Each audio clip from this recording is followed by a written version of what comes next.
are live over on all of the DevCycle channels. I think we're live on your side too. Yeah, Will? Yeah, I went ahead and went live. You were live. Fantastic. Well, how's it going, man? How was your, I know we were talking about this before, but we'll talk about it for everybody else. How was your mini vacation? I got rained out, but it was a success. I picked up my bike, took delivery, and I've already installed some new parts on it. So yeah, I have new parts arriving today and tomorrow. I didn't realize that it was a new bike. So I'm sorry, I was on your channel earlier and then I didn't even register that that it was new. What did you buy and why? A 2024 Ducati Street Fighter V4S. And the reason why is because years ago when I was looking for another bike, when I purchased the previous bike, the Monster 1200R, I was looking for a more comfortable bike. So yeah, I wanted a more comfortable bike. And then I heard rumors of a Street Fighter coming out. It never came out for 2 years. And then I was like, man, screw it. I picked up the Monster, loved it after I test rode it. It was really comfortable. But I still wanted that V4. I'm just like, I just need to have that V4. Something about 226 horsepower. I'm just like, I need it. So I'm like, you know what? I went to the dealership a few months ago just to hang out, just go see what they had. And they offered me an allocation. And I was like, yeah, sure, I'll take it. So yeah. That's awesome. And it got and you're happy? You're happy with it? You're Oh feeling my gosh, you're feeling yeah. good? Yeah. I did contemplate it because I was just like, man, like my car, I don't have a note on anything. So I was just like, I don't know if I want to have a note, but after I wrote it, I was like, it's fine. It's worth it. It's worth it, right? Yeah. I was just like, this is okay. I can tolerate this. Everybody that I have ever talked to that buys a new motorcycle versus like just one that they've ridden in the past, I feel like there's always this like, do I need this new thing? And it sounds like it paid off for you. So I love that. Yeah, I was definitely thinking about that because I mean, they're already expensive, but due to inflation, they are more expensive than the previous model, the previous year model. So I was just like, man, like this is a lot of money. And I was just like, even if they're giving me all this money for my other bike, it's still a lot of money. Yeah. And so how much did you get or like, did you get a good, like you got a fairly good deal on the old bike? Decent. I met my goal. So my goal was to walk out of the dealership not having spent more than $22,000. And I walked out of the dealership spending under $20,000. So wow. I'm like, on a brand new bike? Well, because my other bike, they gave me money for the trade. So that plus the tax, like we get taxes out of here when you trade a vehicle. So I only had to pay the marginal difference of the tax. Oh. Yeah. So yeah, it basically ended up to where like, you know, I got a very expensive bike for not the same amount of cash that I would otherwise have to do. Interesting. Yeah, and to be fair, I'm not saying that the money came from nowhere. Like obviously it came from the previous bike, but totally in my mind, I'm like, that's a sunk cost. Like it's free at that point. Yes, listen. I feel like I've heard all of these things on social media, right? About like girl math. It's like if you buy something and return it, and I'm just like, this is cool stuff that I need math. It's like I can justify it because I've got these other things. I was doing it with the laptop purchase the other day. I was like, well, I'm gonna buy this new laptop and have this old laptop that I'll probably sell off for like $500. So that's like I just saved $500 on the laptop. Like, how can I not justify buying this new device now? I look at it as if you're going to gain something from it. So in my case, I am actually making video content of my motorcycle to at least offset the cost that I have, just like this additional cost. So like in my mind, I'm like, yeah, like I get this bike, and if I can go out and generate a couple grand worth of content, or if I can turn this into further deals or further exposure, then it's like in my mind, like, okay, what's a $20,000 investment to get what, a 200,000, 400,000, $500,000, maybe $1 million return? To me, that's, I don't know, that seems like a good investment. I kind of love and like the diversification of your content too, because like so much of the content is so like dev focused, and so like now you can reach a whole new audience Mhm. that maybe there is that shared audience, right? Of like motorcycle riding developers. I feel like that's not a small audience, which is kind of Let's just put it this way. In the however many videos that I've posted about my bike, just in the past few days, I have it eclipsed all of my streaming numbers for the past year and a half. it's insane. Yeah, I'm looking at them now. Yeah, you got like 4 days ago, like 150 views, 171 views on like the like 219 views 2 days ago. Damn. I mean, people obviously want to Yeah. see it, right? Meanwhile, I have a stream from 18 months ago with 4 views. So so it's like, there's something there. So I'm going to keep pushing that, and I'll probably start doing more technical reviews as well, like Oh, I on like that. like actual products. You don't see it right now, but I have 5 of the Zoom mics just sitting right there on my counter, just there. To just have or to review. Because I can't, because we don't have stores anymore. I can't Yes. just go and see the things. So because I can, I just buy all the things, and then what I don't want, I send back. Do you not find so this is one thing that I will say, like being of the generation that like has come through where you used to be able to go at a store and see something, Hmm. like as part of this journey into purchasing a new device, like I wanted to go and see like the Right. physical setup of the device, right? I went to 6 stores, and none of them had the device that I wanted to see in person. I was looking for a space gray version of the 13-inch MacBook Air, and they just didn't exist anywhere. They're really trying to sell their like midnight color palette, so I think they must have sent out a notice or like Hmm. given these free samples that are that color. But yeah, I miss physically being able to go into a store and like see things and do a little bit of testing on them. I get why we can't, but Yeah, it bums me out. it's yeah, I don't like it. It's sad, and I think I don't think that it's better for anyone, because like look at what I'm doing. I'm not going to not buy the things that I want. I'm just going to find another way around, and that way around is now we have to get big trucks to go back and forth to my house, because I'm not going to go and get it. So it's like now they have to waste supplies on packaging and shipping materials like, Yeah. versus if you just have a showroom, like it's not like prices went down that much to where, like, that was the whole promise, remember, when the internet came out, was that prices would be cheaper because there's no need to store it and I haven't noticed that. And if No, I anything, haven't I've either. noticed my prices have gone up, not the other way around. I feel like even if it was just like, and maybe it's just a reimagining of what the showroom process looks like, because I don't know how it actually worked, having never worked in retail, but I have this feeling that it was like you're buying everything and you're choosing one of your devices to be like a showroom model. Like, what if like retailers received devices like YouTubers do to just have out on display that they then returned afterwards? Like, I've watched so many videos that have just been like Apple or Windows or Samsung like sending a device out to people, that they then ultimately have to send back or purchase or whatever. And it's like, why don't you do that with a retail location? So like, you still don't need the stock. You can still basically drop ship the laptops, but actually like give Well, these businesses. that's the furniture model, or the car dealership model, where like, True. well, not all, I'm sorry, well, I should say, well, no, I think in most of the world, car dealerships are like this. I know here in America, we have actual lots, but not all brands have lots. So it's kind of like you go to a showroom floor, you get a sense for what you're getting. You customize your car, and then they go and make it. You could pick it up later. Yeah, I wish that. I think Yeah, that's perfect. there are a lot of things that I wish we can have, but it seems like we can't have good things. We can't have good things anymore. That's what it seems like. Did you mean for a filter to go on your camera? Yes, I forgot. I realized that I wasn't sharing you. So that's not a filter. That's actually what my raw camera looks like. So it's not going through the filter anymore. Interesting.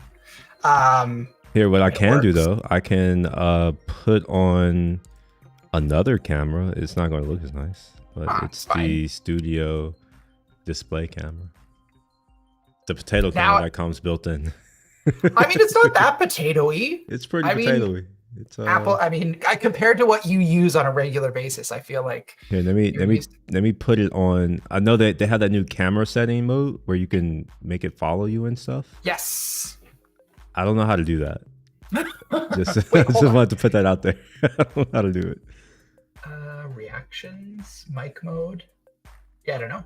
Well, even if you mode? were able to tell me, it's going to be an icon. So Yes, I have no. So the only icon that I have is like on the top of my like nav bar at the top. There's like a presentation button that looks like a person standing by a chalkboard.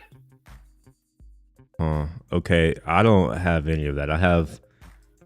No, I do have that. I'm looking at it, and I have 4 things. Oh, I see it. Okay, all right. Look at this. Did you find it? I'm gonna become main character Will. All right, here we are. Main character Will.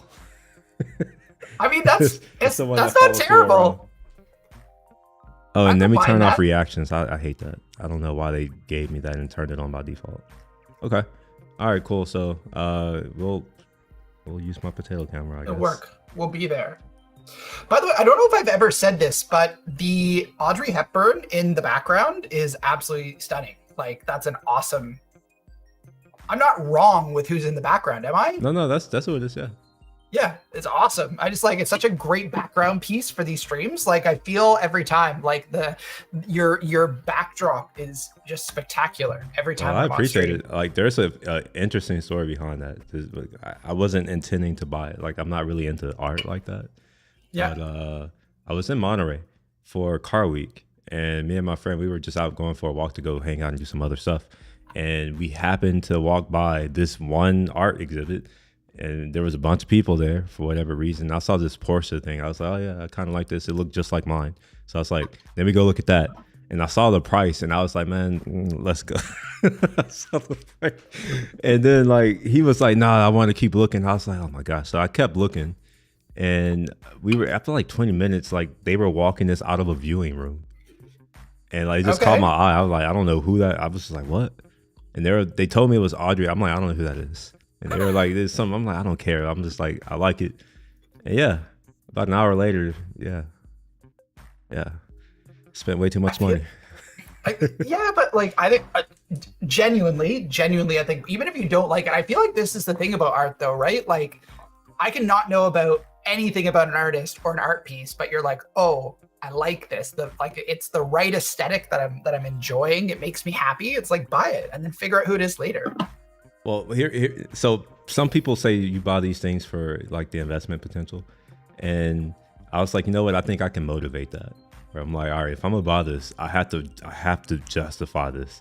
So it's like I'm going to make sure that this thing, everything I've had, I put a lot of money into, it has to generate some type of return, or at least it has to offset what I spend on. I hate spending full price on any. 100%. It's just a principle in me, you know? Yeah. Listen. I spent so many weeks. I spend so many weeks every time I'm buying a new thing. Just like, is this the right decision? Trying to justify it. I feel that so much. Yeah, I'm doing that right now with all these mics that are sitting here. I should go get them just so you can understand. Yeah, let's see. Go grab them. I want to see. I'll be back.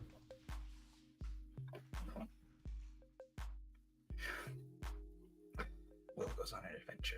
By the way, hello everybody. If you are, I love that it's zooming into Audrey because you disappeared. Main character Will disappeared, and main character Audrey reappeared. Main character Audrey appeared when you left. It zoomed in on the face. Yeah, that's Apple for you. The Apple AI. There you are. So it's all of these Zoom Oh my mics. god. Wow. So yeah, Okay, so of all of those, which is your favorite? Let's do the first review. I've only opened one. Oh, I see. They've been sitting here. I'm sometimes I do that. You were talking about girl math. I'm like, I buy things and just return them too. Like, that's what I do. Yeah. That's how I get it out of my system. I'll be like, oh, I want this. And let me just buy it so I can get the buy part out. And then once it arrives, half the time I'm like, this is dumb. I don't want it. And I'll just send it back.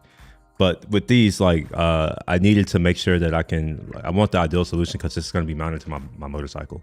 So I need something that's light, but also something that's capable of handling incredibly loud sound pressure levels. So I got these because, like, they all are different form factors. They all have different pros and cons. And I need to make sure I have the best one for this bike because I don't want to have to do this again. Oh, and by the way, there's another one that's coming. It'll probably be here during the stream. Just FYI. Really? Yeah. What's the last one that's coming? It's like, the H4 Essential. It's the one that just came out in 2024. So I have the H4 Essential, the H4N Pro, the F1, the XH6 XY mic, the XY shock mount mic, and then I think there's a H5. Yeah, and then the however many those were.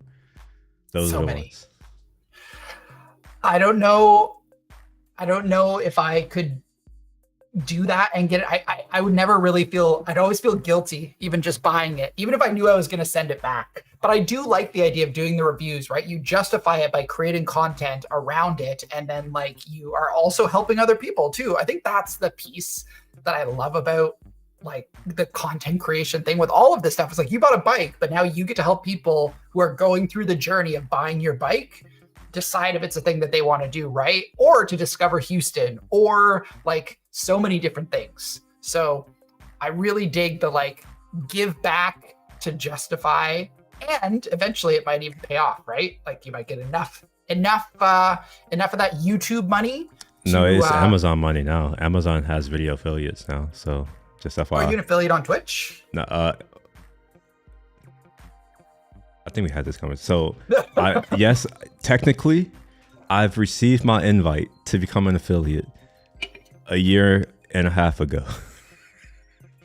I haven't done it because it's paperwork, and I'm just like, man, I'm sorry. I just had I'm not an affiliate, but it's interesting that you. Yeah, I could be. I could be. But I will become an Amazon affiliate because you get commission on that. Nice. Yeah, we were an affiliate in the previous company at Battlesnake, and but we streamed constantly. Like we were streaming like 3 times a week, and like 4-hour tournament streams of just like watching snakes compete against each other. So it was just like this constant flow of content. Sorry, Snake. Sorry, no. So yeah, so the previous company that I worked at and that a bunch of the team at DevCycle worked at was called Battlesnake. Have I talked to you about this before? No. So wait, you're a former gaming company? Yeah. Did you know that? Developer. Did you know that One Signal is a former? Was it really? Yeah, we're a former gaming studio. Before? Let's go. What do you mean? Like we used to be game. We used to build games. I forget the name of the company, but yeah, we were originally founded for games. That's amazing. We found this particular, this particular problem when we were trying to, or I guess when some of our customers were trying to send messages in their games.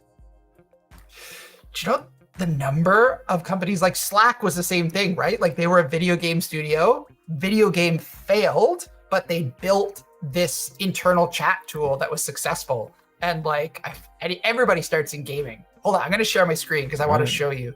And I also want to Google this. But yeah, so Battlesnake.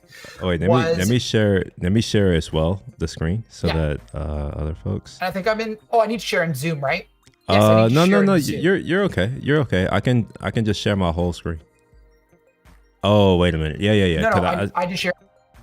Oh, you're sharing it in Zoom now? Okay. I'm gonna share it in Zoom because I think that'll work for you better. Yeah, I'll share here, and then I think that should work now. All right, let me pull over the Zoom window. All right, there we are. Yeah, so am I like tiny little, like is my screen share tiny on like a screen for you this time, or is it actually larger? No, like I have it on the main screen. It's giant. Oh, sick. It's probably bigger on my screen than yours. Definitely is big. Yes, this is the original company. So basically, it was like a reverse API. So we had like an engine, and you would build out web servers, like these little web servers in whatever programming language that you wanted to.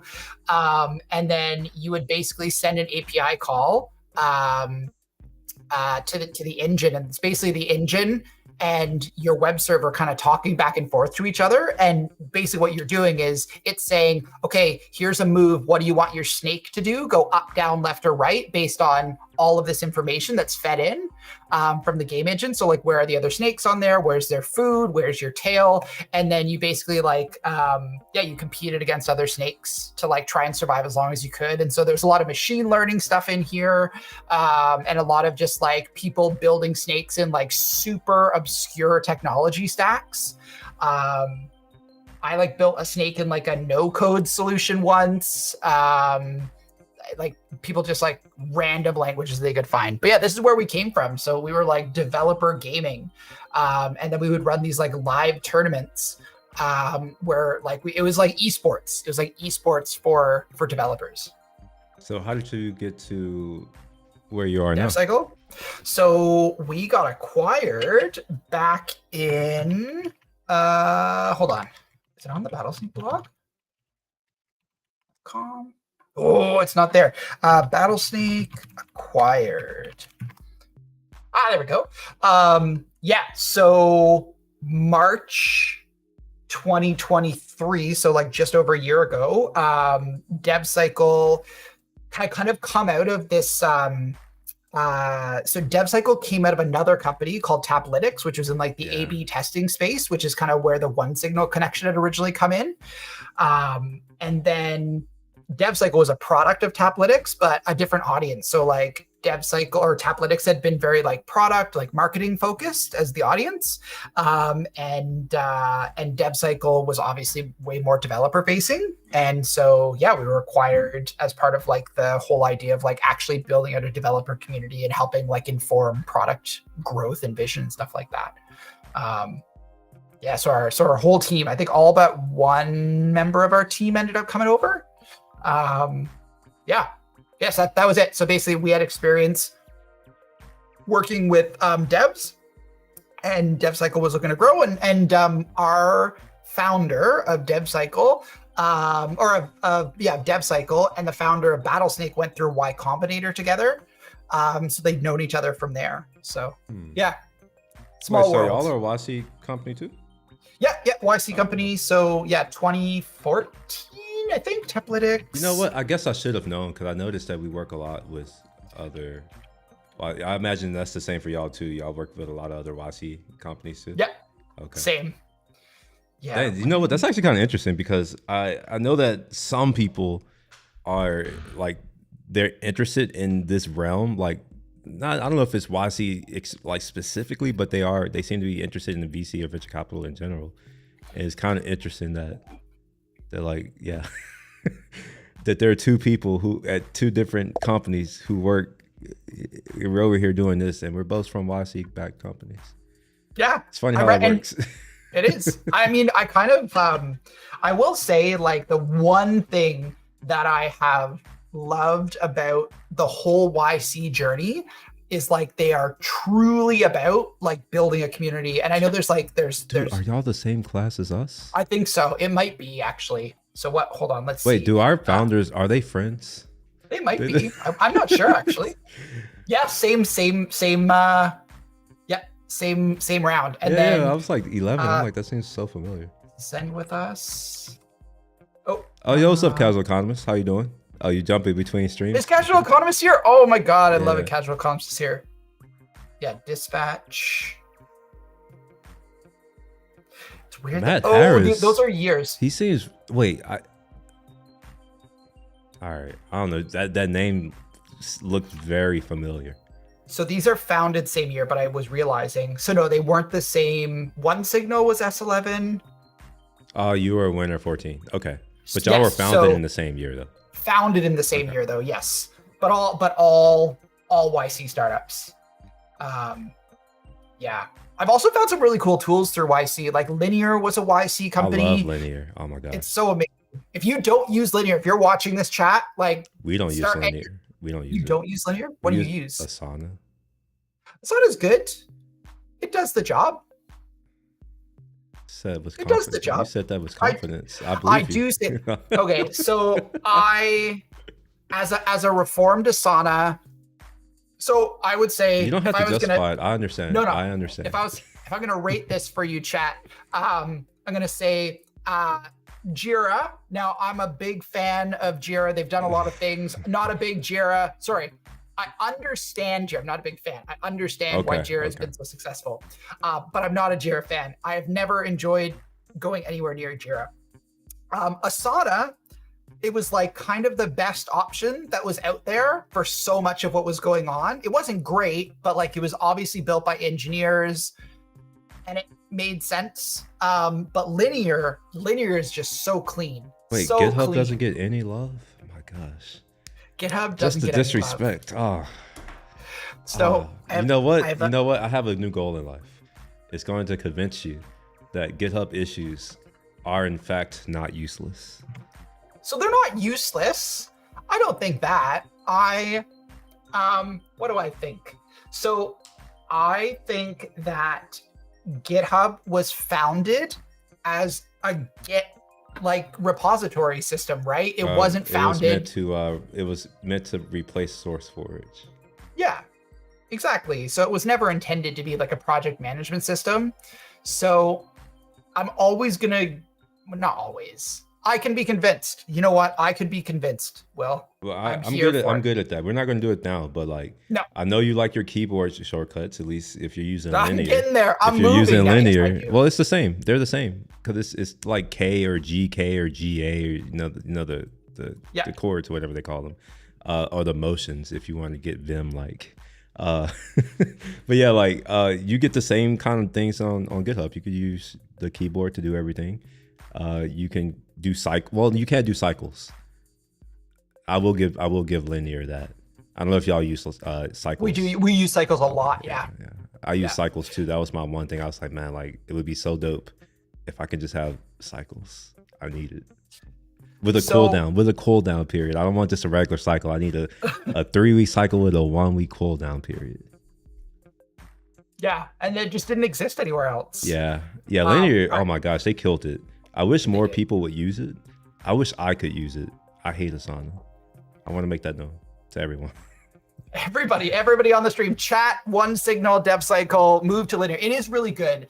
Honestly, they also have a really, really good import tool. So like when we fully moved to Linear at the start of this year, I literally had a couple of clicks of a button to move everything from Asana over to Linear, which was sick, which is exactly what I was looking for. So you brought it up, so I have to ask this question. Vim or Nano? Vim.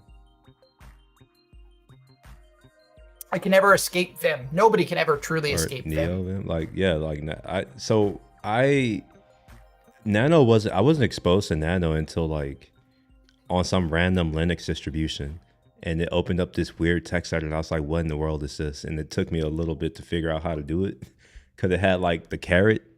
And I was just like, I'm like, what is that on this? Because it wasn't Mac, it's Windows. I'm like, I don't know what that is on this keyboard. Turn this control, it's the same. So it's like, all right, fine. But I didn't like that. So anytime I see Nano as the default, I will set it to something else. Fair. Yeah, I don't even know why. I think maybe I was introduced to Nano first and I couldn't get into Vim. I think it's a function of when you get into computers. Like if you get into it a little bit later, because Nano is, I think it's newer. Like it seems like a newer thing. So that may explain it. Yeah, also like why did I get it? Maybe it came through tutorials or something? Yeah, I just want to point out that you didn't say Emacs. I just want to point that out. He didn't say Emacs. Yeah, do you know why I didn't say Emacs? Because it's not even it's not even freaking in the. I'm just joking. It's not there. It's not there. No, please clip that. Put it out there. We really want to get canceled today. Bring on. Okay, so speaking of being canceled, and then we can jump into some code maybe. Where do you land? Re the Kendrick Lamar v. Drake situation. You talked about this earlier. Where do you land? Kendrick Lamar has just destroyed Drake in every way.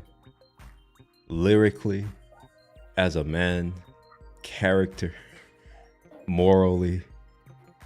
What are other ways you could destroy a person? Just give me some other ways. Whatever you can think of, that's how he's destroyed this man. To the point where UMG is now begging for Kendrick Lamar to back off because they're now starting to lose a lot of money. Really? Yes.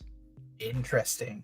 Well, I don't know if you, so big Canadian news yesterday, I was watching About it the this morning, shooting at Drake's house. was the shooting at Drake's house. You think he planned it? He just did it just to try to act like, because that's what I think. He's like, no, let me make sure I do something, make it seem like I'm really about that. That's what I think. I think so. It's so interesting. Two Drake stories. One, if you're Canadian, like I think everybody probably knows this, that Drake was like a child actor. So yes, kind of. So a lot. I don't know if a lot of people in America really understand that. I mean, Degrassi. That's kind of like some people kind of know about Degrassi, but like I don't think people understand that like he's been in the industry for a while, you know. But all right, go ahead. Sorry. Yeah, no, that was all. That was all I was gonna say. I was just like, I feel like every time that I see these like beefs come out, and there hasn't necessarily been one with Drake, but like I find it so interesting because if you watch the old shows, like Degrassi, The Next Generation was like a super wholesome. Every episode had a lesson. Like his character was in a wheelchair, and there was a lot of lessons about like disability and like all these other things. And not that that's the piece that's important, but like just it was such a wholesome show that like everybody kind of watched and they were like, yeah, I learned a really valuable lesson from that. And now I'm just like, Drake is beefing with Kendrick Lamar. This seems like a very un-Canadian way to go about your music career, Drake. I'm not here for it. Also, I mean, I'm not following most of what's going on, but am I also right that Kendrick Lamar has a Pulitzer? Yeah. Yeah, there's something there. Yeah, that's why it's like when I'm like, why would you choose to go against an actual rapper? I don't consider Drake an actual rapper. He's a pop star. Like, that's how I've never looked at him as he doesn't represent like what I've like rap. So it's just like he's talented. I can't take it away. He's an amazing artist. I just can't put him in the category of a rapper because they're like, you grow up with rap, you realize there's levels, and I like to say that Drake is high school rap to me. It's just like, okay, yeah, all right, you know, there's his clip, that one too. But I mean, it seems like other people agree. Where's his Pulitzer? True. Or like, I think Kendrick has been nominated for Academy Award as well. I don't know. Really? There's been a lot of he has a lot of firsts, things that Drake even he doesn't have, like classic albums, for instance. True. So the other thing, and this is one that this is just more of I always like to tell this story anytime I'm thinking about Drake. Have you heard of DJ Future the Prince? I have. You know who that is? So it's his manager. So it's like his DJ and manager. So funny because I have no idea who this guy is either. Like I don't follow Drake close enough to like know his entourage. I guess he also runs anyways, so Future the Prince is like in Drake's circle, and I was working at an inner city youth center in Ottawa. So Drake's from Toronto and Future's from Ottawa, and was working at this inner city youth center, and this was like around the time that like Drake was really starting to hit, like where he was like definitely starting to come into his own. And I think obviously Future is making some cash off of that too. And it was just so amazing because he came in and he was looking for like my manager who'd been there for like, I don't know, 30 years at that point. And he's like, he literally came in just to like drop like a pretty significant chunk of cash just to like give back to the community. So like he was from, I think his background's he's Somalian, and a lot of the kids that were at the club were from Somalia. And he just like dropped a huge chunk of cash. So anytime I think of Drake, I think of Future, and I'm always just like, I have warm feelings there because I'm like, that was just such a ridiculously awesome thing to do, to like out of the blue, like hadn't engaged with the Boys and Girls Club for like years, and literally came in and just like made a huge donation. And the kids all knew who he was, right? Like especially the ones that were from where like whatever his background was, like we're from his area, and they were just like, is that who we think it is that's coming in here? But I have talked to a lot of people and they've never heard of this person. They've never heard of this DJ. Well, to be fair, for like to me, like, or to you, like I don't know much about that scene.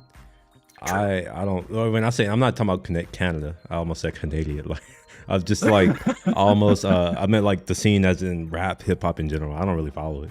I was brought into this by one of my friends. He was like, "Have you heard this?" I was like, "No," and I almost didn't even listen to it. 'Cause I was like, "I don't care." But then I listened to it. I was like, "Oh my gosh, I'm glad I." I'm glad I did. See, these are the things. It's like getting brought into it. Yeah, I'm very much here for that. I also love. So, by the way, we got viewers that are in here. We got chat people that are chatting. I'm super pumped that Casual Economist is just jumping back and forth between our two streams. Our super fan, if you're ever gonna have one, Casual Economist is the stand to have. So thank you for being here, Casual Economist. I don't know if you're here to just hang out with us or you're here for some code. So I suppose. Yeah, we can get into the code. Are you driving? Since are you sharing or am I? Yeah, I'm screen sharing now. Yeah, I can drive. Okay. Do we have a repo that I can play around with? I think so. Question. We were working on a repo, weren't we? We were, but I don't know. Okay, I'm just gonna go over. Did you do it on one signal? I think I did it on IAM, like my personal, so that on yours. Okay, yeah, let me find it. I think. I will also look and get up desktop because I forgot. That's what we should have did while we were prepping. Should have. Okay, I'm Will Shepherd. What did we call this? Do you remember? It would have been. It should be fairly recent, unless you've been doing a lot of pushes. Devlog, Git Ignore. I'm Will Shepherd. I don't remember what we called it. One signal push SDKs. I think it's actually. Maybe you didn't push it. No, you pushed. No, I did, but it may not. Wait, if we could remember the name. What's the name of the? Oh wait, I feel Leaf. It was something Leaf. Okay. I don't have Leaf on here. Hold on. Let's see. I'm gonna go to the one signal. Oh, not one. Yeah, is it the one you do stuff on the one signal developers one, right? Yeah. One signal Android email DevCycle sample. There we go. December 6th. I don't think you've pushed to GitHub. Okay. All right. Okay. Well, in that case, let me share my screen for now. All right. Yeah. And then, yeah. Okay. Gosh, this is gonna be fun. No, it's gonna be awesome. It's gonna work fine. Just share in Zoom. On my side, just share in Zoom, and then I'll worry about the rest of it. Yeah. Okay. All right. Give me. I gotta also share on my side too. Give me a second. Yeah, it's all good. I pulled you. Hold on. The share and all that. So we'll share Zoom.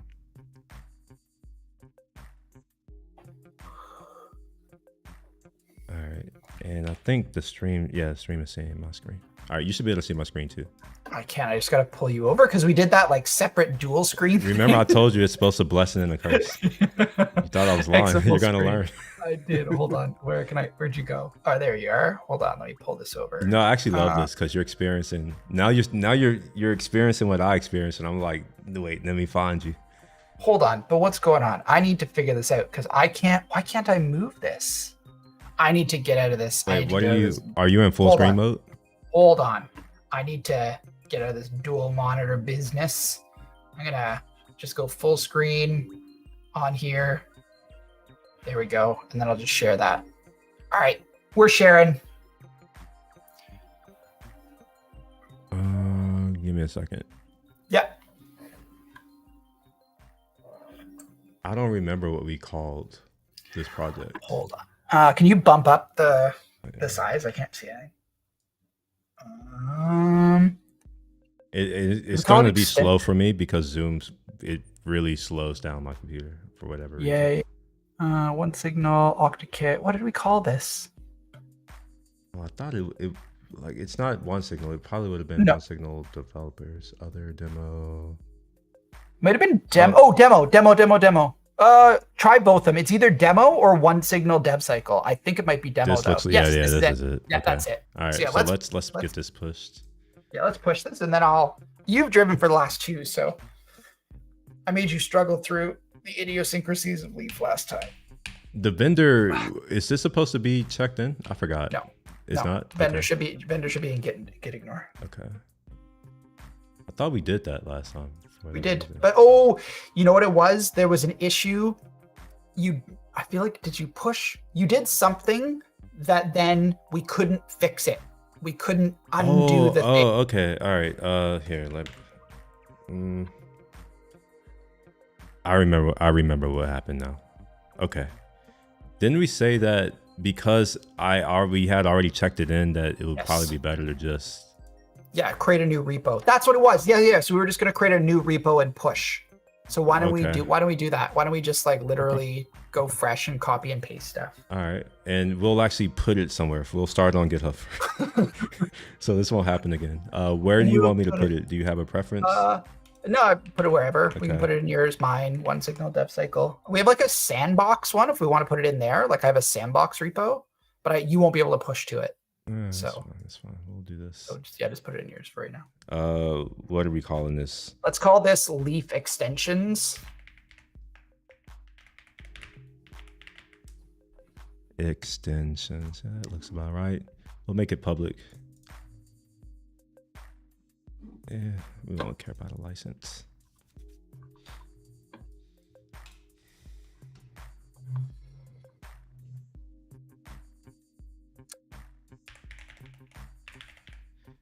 All right, so are you sharing your screen in Ecamm right now? Yeah. Okay, good. I just wasn't sure. Okay. Yeah, I just wasn't sure. Like, no, maybe? you're all good. Come here.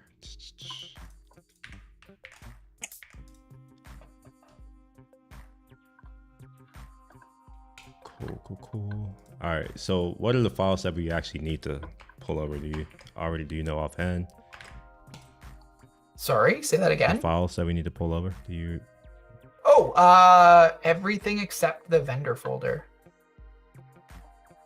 So views and packages, git ignore, composer. What's in packages? DevCycle wants. Oh, this is us. We definitely want that. Okay. So then we will clone this repo.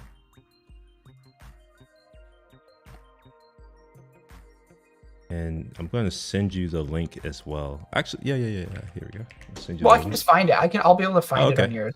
I'm already on GitHub on yours, so. This will be. I will.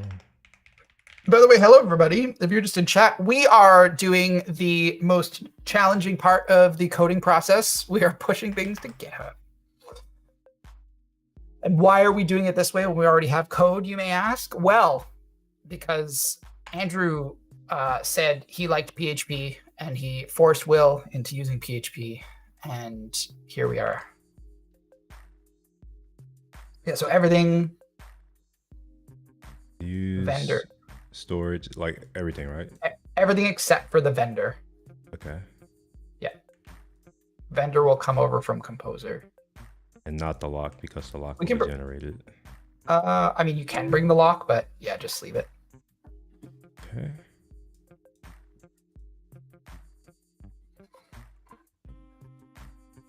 All right, we have Composer, Index, all of these things. Yeah, that looks better. That's it. Okay. Yep. All right, so we'll do a few things. First thing is bootstrapping a new, whatever this is, Bootstrap Leaf project. Yeah.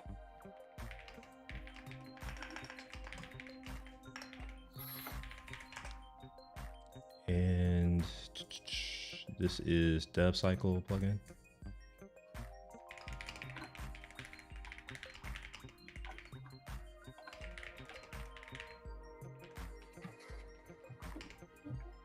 Why can't I spell boilerplate? There we are. Add boilerplate.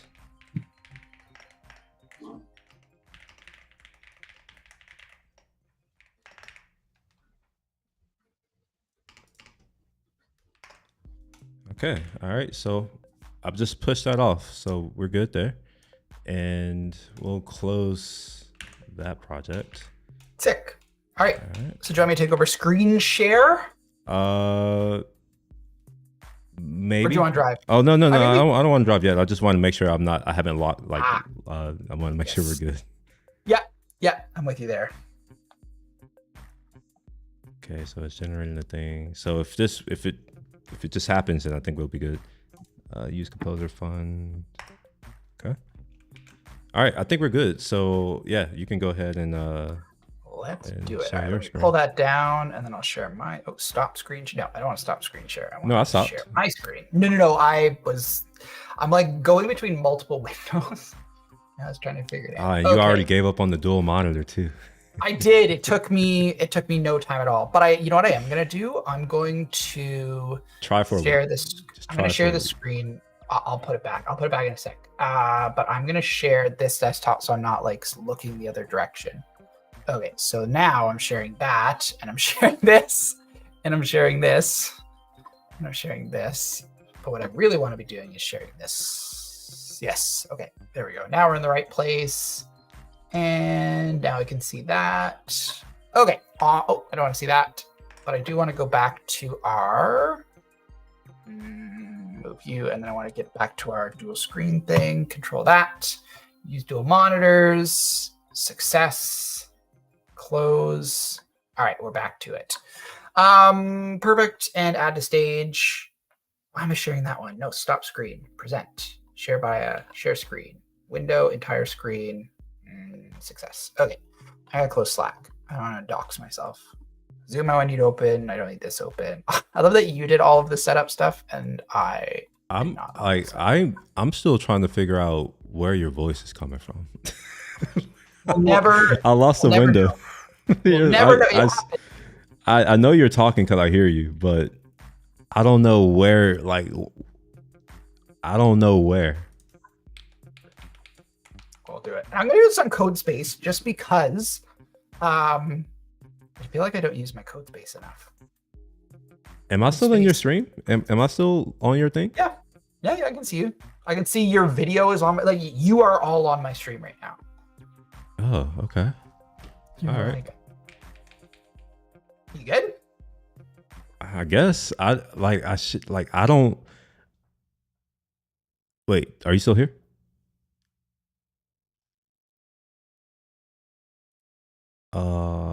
Fuck.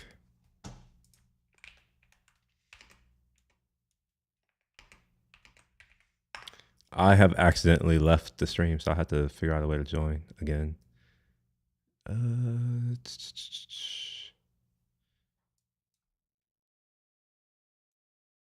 right, we're gonna go to my calendar.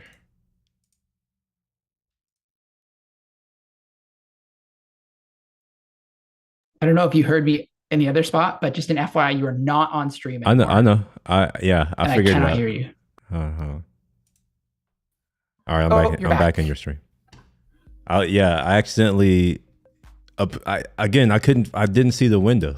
So apparently I closed it somehow, but I don't know how I closed it. But we're good now, right? Back. We're good. You're back. All right, let me put this somewhere safe before I do it again. Okay. Okay, all right, we're good now. All right.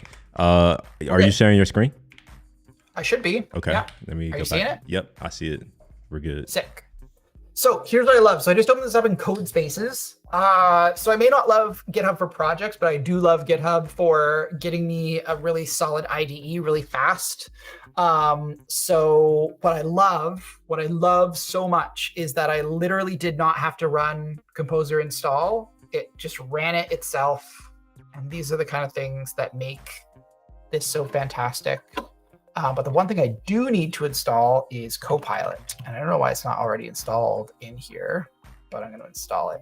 Did you Copilot sync your profile in Visual Studio? Probably not. If you do that, it'll go across to all your instances. Interesting. Yeah, you're right. I'm going to assume this will be working now. Okay, so but it's up and running. And then what was our command? I'm gonna have to switch between some windows here. Let's open this one. And no, not that one. And let's go leaf PHP.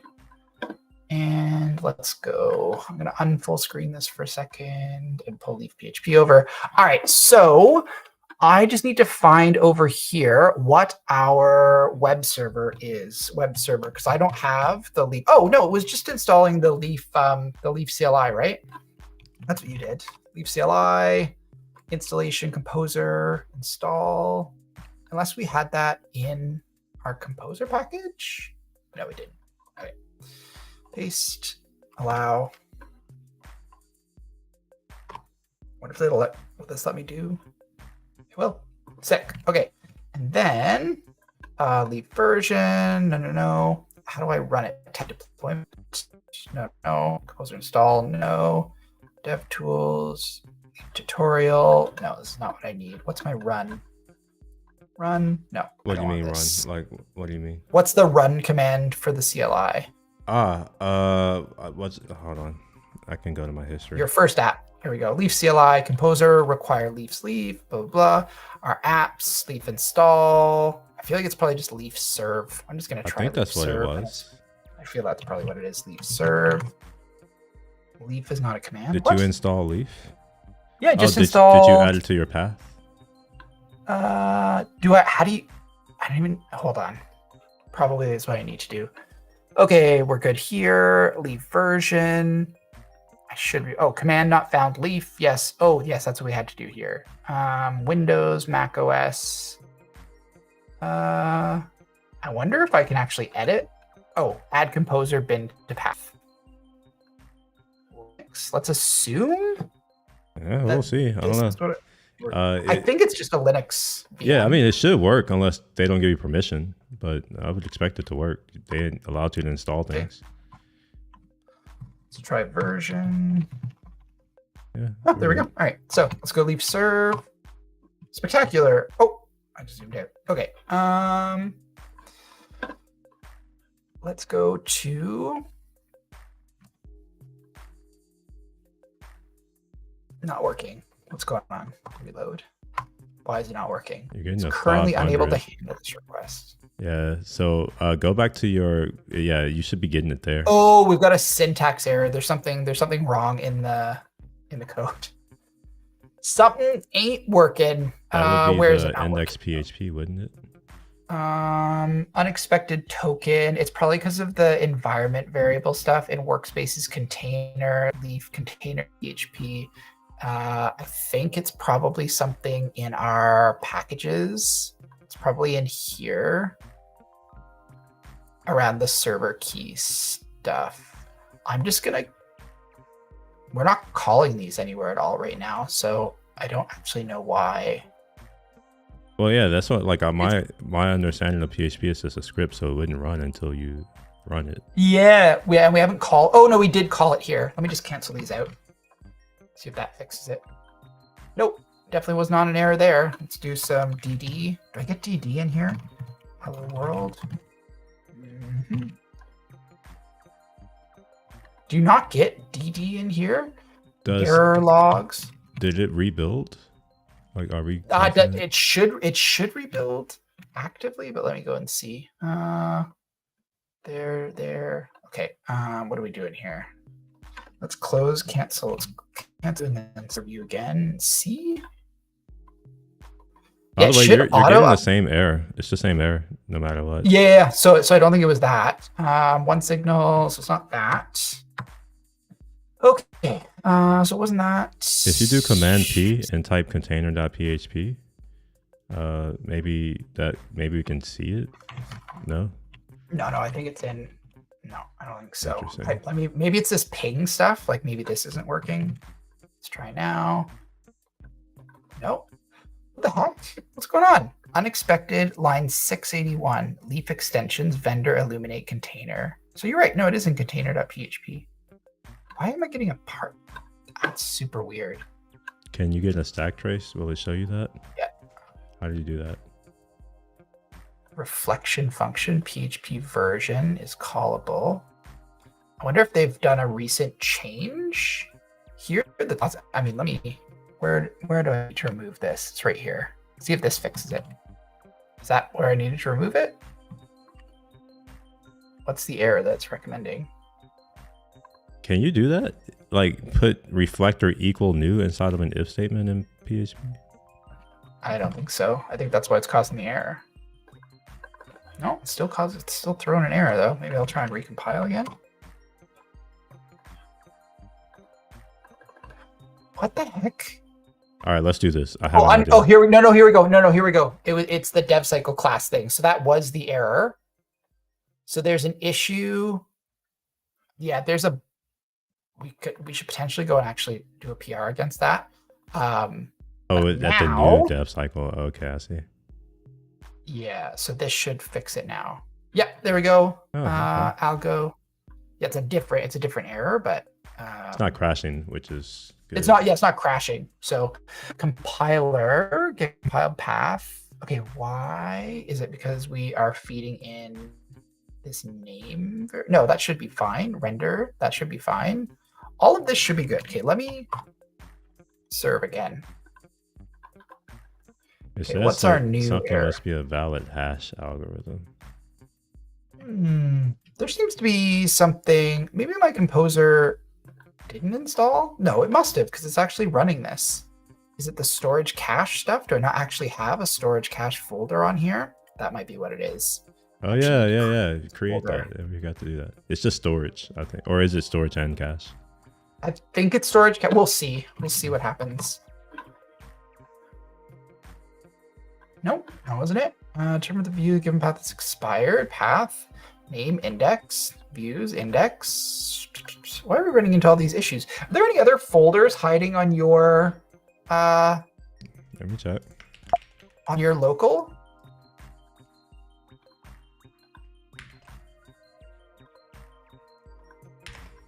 I have a readme, the composer lock, and the composer. Index, packages, storage, vendor, and views. Within packages, it's just the thing that we created. And then within views, actually, let's see if is it composer or is it leaf serve? It's leaf serve. Yeah, see what yours is throwing. Fatal error, uncaught .env exception, invalid pass exception. Yes. Environment file. Yes. .env. That error is not really helpful, is it? No, but also I don't think that's what I'm running into. It could.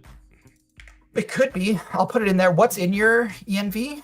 I'm literally using the error messages. Give me a second. It's DevCycle server SDK key, all caps, underscore, snake case.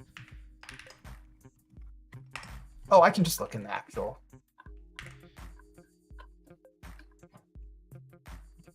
And then there's another one called the SDK key, I guess. I think that one is for you, right? I would hope not. We should call that something better. I mean, I don't think we got that far. Source, one signal, so REST API key. Yeah. Give me a second. I'm just going to copy it and I'm going to send it to you. Give me a moment. Okay. Random demo cp.env. Actually, this could also just be like, because I'm trying to do this in code spaces, but I don't think it should. Well, yeah, it could be that, but well, I guess we're going to confirm. All right, so I'm about to send this to you, Andrew. Where are you sending it? Slack? Slack. Okay, I'm gonna open Slack and then quickly pull my screen for a second. I'm gonna pause share so I can open Slack. Oh, sick, it opened in the right space anyways. Resume share. And pull that back up. Okay, amazing, and file sick. Okay, awesome. That stuff's in there. Yeah, we didn't get to actually loading up. Oh, so it's working now for you? Yeah, man, that's a sinister error. It leads you down a path thinking it's one thing and it's something completely unrelated.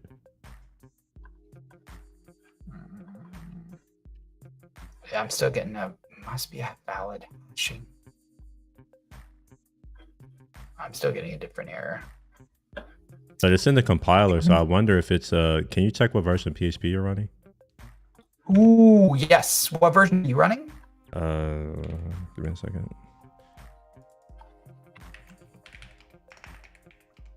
That's exactly what it is. I need to upgrade my PHP. I'm in 8.3.4 for the CLI. I'm at 8.0.3. So I definitely need to upgrade. That's part of this. PHP 8 is done. Nobody's supporting PHP 8 anymore. Microsoft so is. I actually need to Are they? Yeah, I mean, obviously Why? you're using it right here. True. I need to undo this container change that I made too, because this is not actually an issue. It's an issue with the syntax for PHP. How do you update PHP in code spaces? Hold on. Upgrade PHP in code spaces. Somebody will have done this. How to Maybe it's change based on the PHP composer version. file, maybe not. Could be PHP ini. So I install PHP composer install. You can just do what? You can install different versions and platforms. Find the installed version. Yeah, PHP 8.1 installed. Let's with Oryx. Let's find out if this works. Just run random commands. I don't know about that. That seems sus. Run random. You're supposed to run random things you find in Stack Overflow, right? What's the likelihood that Oryx is in? Like, what is Oryx? I'm actually curious. Just maybe don't do Oryx the whole thing. Just type Oryx and see if the command is even there installed. All right, let's see. You can create a new terminal, by the way. Just press a little plus. I could, but I'm gonna just run Oryx. Oh, okay. Yeah, it's there. So it's there. Oh, Oryx/v. Oh, it's just for Docker stuff. Oh, Generates and runs build scripts. Okay. Okay. So let's do this, and we'll run. What are you running? 8.3. Give me a second. Ah, shit. 8.3.4. 3. Is this gonna work? Skipping platform detections. No, it's Operation not performed. It's not supported on here. Oh, Nope. It's not. Yeah, you're right. 8.2 is the high. That's fine. We'll do 8.2. Yo, what's up, Cannon Spotting? How you doing? We're just doing a pair live stream at the moment. And then can I go PHP-B? There we go. Okay, we're upgraded. So now I'm going to kill this composer lock file, and I'm going to kill the vendor folder just in case. We should put a get. What's the thing to keep this folder here? It's like a .get something. A get ignore? No, it's not the ignore. It's the one that like keeps it there even if it's empty. Wait. Are you talking about in Visual Studio? No. There's like a get keep folder if empty get. There's like a get file, get keep. Oh, empty directory. Oh, okay. Yeah, sorry, empty directory. Yeah. So I just want to run .get keep. Yeah, by the way, if you're ever doing this and you have an empty folder that you want to keep because it's an issue we ran into, you just need to put a get keep file in there, and then that'll ensure that it doesn't. Technically, you don't have to. You just have to put a file. You don't have to? Yeah, because all you've done is you made the directory not empty, so it just needs to be a non-empty directory. True. Okay. But so we're gonna run. .keep is good. I like that. It communicates. What composer version am I running? Probably 2. So I used to run before I understood what composer was. I used to run composer install commands on like a shared host, and I would always use up every resource that I had because it used to be really, really RAM hungry, and I kept getting these notices from my web provider that was like, stop doing this. You're like going over your like capacity. You're breaking other people's sites when you're trying to like update things. And then they updated to Composer 2, and it's like night and day, so much faster. Composer install. Oh, whoa, no. Need to delete this vendor folder. Delete permanently. Gone. Okay. Composers. Y'all look. I don't know. I can't pronounce that, but I'm gonna say okay. The second question though, what kind of plugin is this? This is a well, I don't know if we know exactly what it's going to be yet, but this is for the Leaf Leaf PHP web framework, and the goal is just to implement a plugin with our respective companies' products. Yeah. And nobody's ever done a third-party officially supported plugin before too, so this is kind of a first for us and for Leaf actually. Which is kind of cool. Okay, so we got this installed now. So now let's run Leaf. Let's try this again. Leaf serve. You have to re-add it. Oh, because I changed PHP versions. That's right. Come on. Oh, really? Come on. Leave CLI. Ecosystem. Leave CLI. Global. I don't like that there's no copy button here. You know what I mean? In code samples where you just get like the copy button. But we will live with that. Nope. There we go. Yes. And then I need exactly what you said last time, which was it this one? Yeah, it was this one. Export path. Yes. And that worked last time. Okay, and then export path, and then let's go leave -v dash version. Okay, and leave stir. Failed to listen. Oh, it's already in use because I'm already running it over here. Okay, let's try this again. All right, do we think it's gonna work this time? Hey, it is there. Yep, so that was an 8 problem. So it's working. And then I canceled out a lot of stuff, but I can uncancel these things. And it should not throw an error. Yeah, because like it should give you more information like DevCycle and OneSignal as a string, I think. I think so, yeah. Or that. Pong. No, we just got to Pong. Yeah. Actually, and I should probably update that to ping pong. DevCycle OneSignal, source OneSignal. I'll do this in the backwards way. Well, the reason why it was Pong is because the function was ping. So each of the plugins has a function called ping, and they both respawn Pong. So that's how we know that they were both working. So if one of them didn't give you that, then we know it's not working. But it could be whatever. Like it's just it was a. No, it's fine. Let's make sure that what we've done was not. Yeah, it worked. And our constructor was working too. Yeah. So no, I love this. Okay, so now what I actually want to return is I'm going to return because this is working for OneSignal. We needed to still feed in the keys though for OneSignal, I think. Yeah, so you put those in your environment, your .env. Yeah. Do you have? Should I maybe I'll go create. I haven't created a OneSignal project on the street. We got to get yours. I thought we were doing yours first. But yeah, we can get that too. No, let's get the keys first. Let's get the OneSignal keys. Okay. Because then at least we're set and we're not having to jump back into that afterwards. Okay. Okay, let me go create. I haven't created a OneSignal project in a while, so I'm interested to see if there's been any changes. So I log in.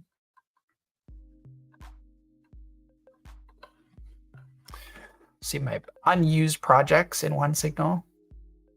DevSignal, there we go. Maybe later. Okay, and we're actually going to use one of these ones, open dashboard. Okay, let's see. Without telling me, I want to see if I can figure out where the keys are. Set up messaging channels, push notifications. Yes. Keys. Where am I expecting to find key? Okay, I'm expecting to have it in a web because it is web. Why are you not? Read it. Ooh, set up your first channel. Continue. It's weird that I expect that to go through when I click it. Makes sense. Okay, typical site, WordPress plugin, custom code. We're gonna go typical site, DevSignal. We're gonna do this. I have to change this to and change that to public afterwards. Oh, wait a minute. What's that? Is your goal to get the key, or if you change that app, are you using that for anything else? What do you mean? No. Okay. It's literally just a test app. Okay. No, I'm not using anything. But yes, we were in here for the keys. I guess I'm following. You said read, and now I'm following the process. Oh, no. I was talking about the last one because you're like, I was like, no, that's channel because you're, but it's not as prominent as it should have been, I guess. Because what you were looking at before. You mean on the previous one? Yeah, on the previous one. When it was showing you the channel stuff. Yeah. I was like, it's set up your channel. So I know you told me not to tell you. Just click settings. All right. Okay, we're good here. I want to go through this whole process. It's weird that it doesn't give you the key until the end. Is this where I'm getting keys? SDK app ID. Okay. So the key is an API. Yeah, it's settings. Yeah. So the key is an API level thing. So you don't have to create an app for that. It's always there. No, fair enough. Okay, app ID. That's. Am I in the right one? So REST API key that I need. and then user auth key. Mm-hmm. So you're not going to find this one easily. So click on your profile at the bottom, like it's the thing that in account API keys, and then user auth key. Yeah, that thing. Yeah, and you're going to have to generate a new key. So this key right here allows you to literally like modify your account with our API. So you know how you can create a new app and all that kind of stuff. You could do that with the API as well. Well, I'm very glad that I just pulled that off screen then. Yeah. But you can always regenerate it, and that's something that I used to get in the habit of anyway. If you're doing any streaming. True. We actually we added a streamer mode. So because we do this so often, we actually added a streamer. Yeah, I just literally put it on screen. A streamer mode that would obscure all of the things. If you ever have it enabled on DevCycle, you can actually go through this entire process, and your key will never be revealed. I have a plugin recommendation for you. What's the plugin? It is. I'm going to figure it out. Don't worry. Just okay. I don't know. That's the answer. So while you're doing that, I've got those environment files in there, and I want to do, instead of returning pong, actually I'll leave the ping pong. Cloak. I'm going to create a new static function. It's called cloak. Cloak. Yeah. If you hop on YouTube right quick. To my channel or to wherever I'm streaming, or Twitch. I don't know where I'm streaming. Wherever I'm streaming, just hop there. I can send you a link too, if that's helpful. No, it'll get there fast. Okay. There we go. All right. So I'm going to show my secrets. Show secrets. All right, let's see it. Wait.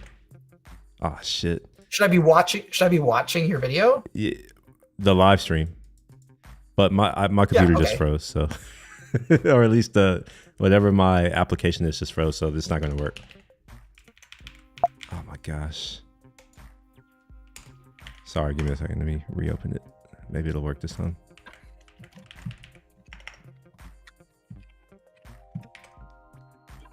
By the way, hey, Cannabis Botany, thank you for popping over here as well. Never mind. I don't recommend it anymore. It's forced quitting. Like, you see what's happening? All right, never mind. Yeah. Let's stop. We'll go back to the program. So we're gonna create a new static function. We're gonna call this. I'm just gonna call it one signal. Actually, I don't even need to do. Yes, I do.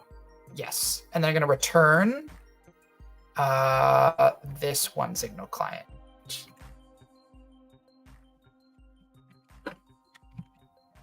So I'm gonna go over here, and I want to echo. I wonder if echo will work. We'll find out. One signal. Is it one signal or one signal client? No, just one signal. Okay, so now we should get ping, and then it should just actually echo out the entire one signal client if it's working. All right, using this when not in object. It's probably just a me screwing up PHP thing. You can't use this in static because that's not an object. Static always exists outside. I need to.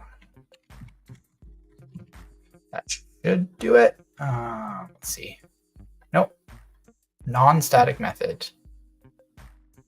Oh, it's because it's the echo. Can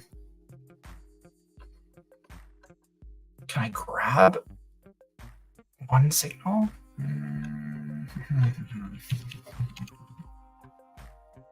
I can't just grab this one signal, can I? No, I didn't think so.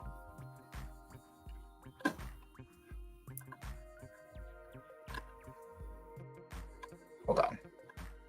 So I don't think you will ever have access to one signal client in a static function. It'll never be initialized because it gets initialized in the constructor, which happens after static stuff. Or yeah, after static stuff.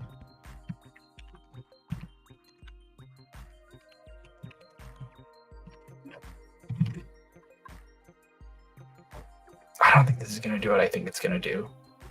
We're going to see. I think it's going to throw an error. Definitely going to throw an error. Wait. Oh, it's because do I need to rebuild? No, I shouldn't need to rebuild every time. Undefined property.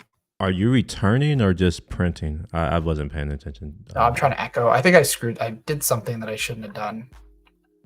Oh, that's what I did.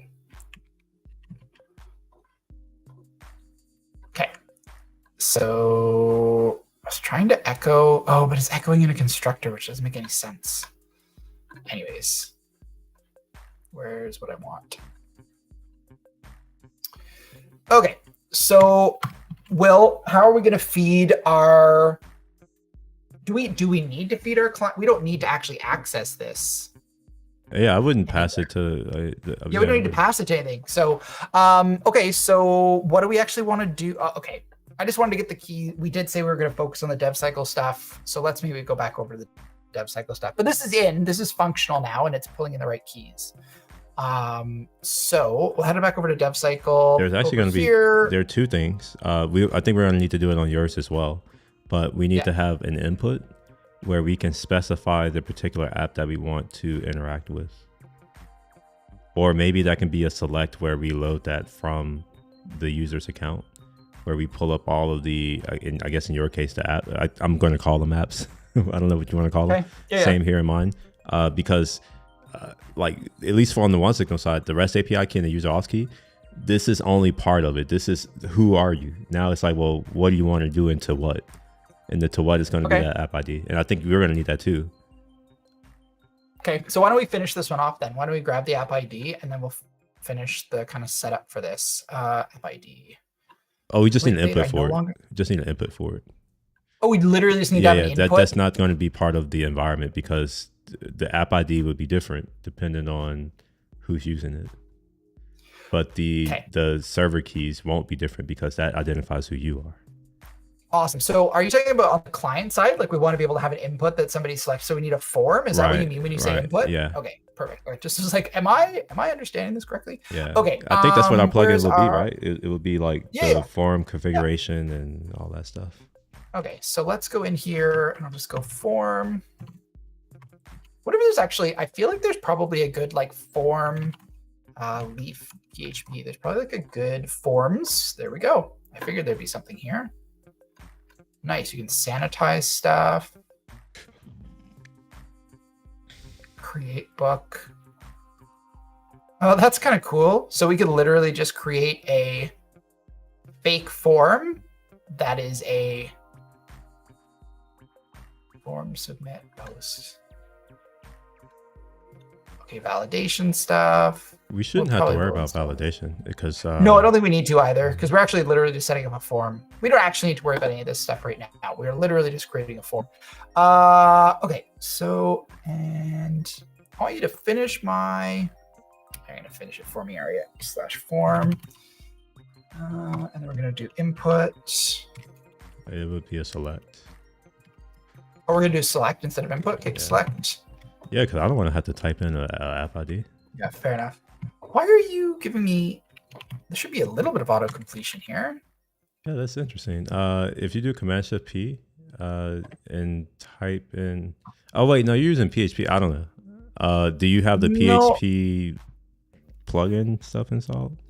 Yeah, that's not even that. Copilot should be doing autocomplete for me. Oh, okay. I don't know. That's what I'm concerned about. Let me refresh this. Maybe it's just installed afterwards. This is lazy coding too. I can friggin' type out input and select. By the way, I just want to call out that it's 4:20 here in Houston. Hey. All right. Does this fix it? It's fine. We will create one option. There we go. And what my expectation would be is that we would pass in all of the things, and then we would just render out one option with whatever the things are. And there is a function that does that on our side, on the OneSignal side. It's just get apps or something like that. Okay, so on this side, so here's our select on this side. I'm just gonna create an ID equals, we're gonna call this app ID. Awesome. Perfect. So this is good to go. And we're ultimately going to need a button. And we're going to submit. See, yeah, there we go. I just needed to refresh this. Okay, so we got our for each. Actually, that needs to be an input of type submit or a button of type submit since you're in a form. It'll be in quotes. All right, good. And then, yeah, we need to grab these. We're actually going to apps as app and app. Okay, that's good. Perfect. So let's go back over here. So now we need to grab. So what did you say? If I go over to the OneSignal docs, can I find information about list all apps? OneSignal docs. Yeah, I was gonna say it's just API. So you just go back to the OneSignal. We're not gonna get code completion, are we? I mean, I can install. Is there a OneSignal? Maybe probably not. Well, we'll struggle through it. I've never used our OneSignal stuff with PHP, so I'll be honest, I don't know how it works there, but we can figure it out. So where am I going, to the PHP docs? PHP OneSignal? No. You're in the right place. It's just here. So the name of the function is what you're looking. It's view apps. So you just go to your app and it'll be OneSignal.view apps. Ignore that. This is wrong. Don't just we don't generate this. This is README generating that. Oh, so sorry. What you're saying is I should literally be able to go into here and then just OneSignal client and then view apps. Yeah. Is that what you're saying? Yeah, like .view apps. Forgot the dollar sign. Somewhere else. Oh wait, did forget the dollar sign. See, it's not just me. Even PHP pros, they forget the dollar sign. Pros is a very kind thing to say. And then you said view apps. I think so. What? Yeah. This is what I was asking. Will it give us autocomplete? Because I don't. It should. Okay. It should. Why is it not? Well, all right. Do this. Go to. Hold on. Okay. Yeah. I'm gonna. Is this what you're telling me to do? Go ahead and grab the PHP stuff. I wasn't, but you should do that too. Go ahead and install whichever one is going to give you the things. I think this should fix it. View apps. But I also need to put this inside a function.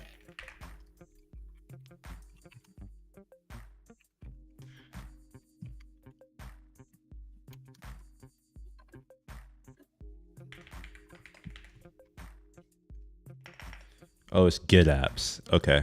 All right. Get apps. Yeah. There we go. Get app. No, it's get apps. Here, I'm gonna send you a link to the doc. It's not really a doc. Yeah. It's just it is a doc, but it's not. Yep. That's it. Oh, got it. Okay. All right. Do you not get DD and leave? Really want DD. What's DD? It's like dump and die. It basically will it's kind of like echo, but it will just give you a big error, leave PHP. See, I thought you were talking about Elvis a little bit. Logging. No, I don't want this. I want dump and die. Not dump and die. Alternative logger. No. Var dump. Oh no, we're gonna try dump and die. Maybe this is just I can do var dump. Hold on, dump and die PHP. This might be a very specific thing that we're just getting a wrapper around var dump. I think it is just a wrapper around this. Where did we go? Okay, here we go.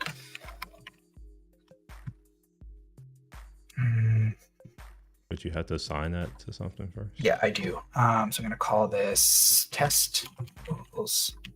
And then let's do test. Hopefully this will var dump this. Undefined variable apps. Where did I define apps? In the view. In the for each. Oh, yeah, I did. I definitely did. Don't you have to pass it in at the top or something like that? Yeah, I will have to pass it in eventually, but I really right now I'm just looking to get. Why am I still getting? I don't need to rebuild. Why am I? I don't think I need to be rebuilding. Maybe I do. I thought it automatically updated.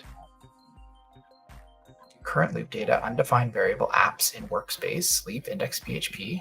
Okay. I'm not actually feeding that in anywhere. Do I need to delete it? Or are you just not actually? Oh, What? it's because it's not actually delete. So I need to add blade. IntelliFence. So blade is like specific to Laravel, so it's not picking up how to actually comment out in blade. Oh, okay. So okay, I got it. I see what you're saying. Yeah, it was commenting out as if it was like So it was still there. It was HTML. still, it was still string, or it wasn't escaped out of the language or whatever. Yes. Gotcha. So I think no, this is actually worse than it was before. What the hell? Do I need to refresh this again? No, okay. it still said PHP in the type. So maybe there is a and it also said blade. Is it blaze or blade? Blade. Okay, all right. But I don't know why I'm not getting. Yeah, you see where it says PHP and it has that little arrow, or slightly up, no, too high up. Over here. Yeah. Oh no, it is still PHP. Sorry, Oh, but it is? it's Okay. but I don't know why I'm not getting. Well, what happens if you comment it out? Does it comment it out correctly at least? No, it's not doing anything right now. Oh. It's not understanding what is going on. Did I already install some sort of a blade? Do I need to uninstall this? Everything was working fine before our reload window. It's fine. I can just delete it for now, but Oh yeah, there it goes. It's doing the thing. yeah, but now it just thinks it's vanilla PHP. Blade. This is something very specific to Blade. Blade formatter, Blade, Laravel, Blade snippets, highlighting, 198,000 Blade snippets. Maybe I'll try the one that has more. Or do this one. No, that's not what I want. Syntax highlighting support. Blade extended Blade support. Is it this one? What is this? Different kind of blade, Laravel blade wrapper, blade spacer, beautify blade code in place. Let's see if this works. This is showing a major problem in like these stores where developers put products. Like this is such a pain in the ass. Like everything having the same name in the description. Like this is a terrible experience. Okay, but it worked. We'll see if it worked. See if it gets the right call. Yeah, so that's the kind of commenting I needed. So it just switches from like pointy brackets to curly brackets for the commenting out. So now, great. Okay, so that's there, but I'm still not getting this dumper die thing. Unless var console does it. No, where does var dump go? Well, are you calling that function, or did you just? Oh no, you're right. I'm not calling it. You're right. Attach it to the button. Calling it. Where you click the button, it'll do the thing.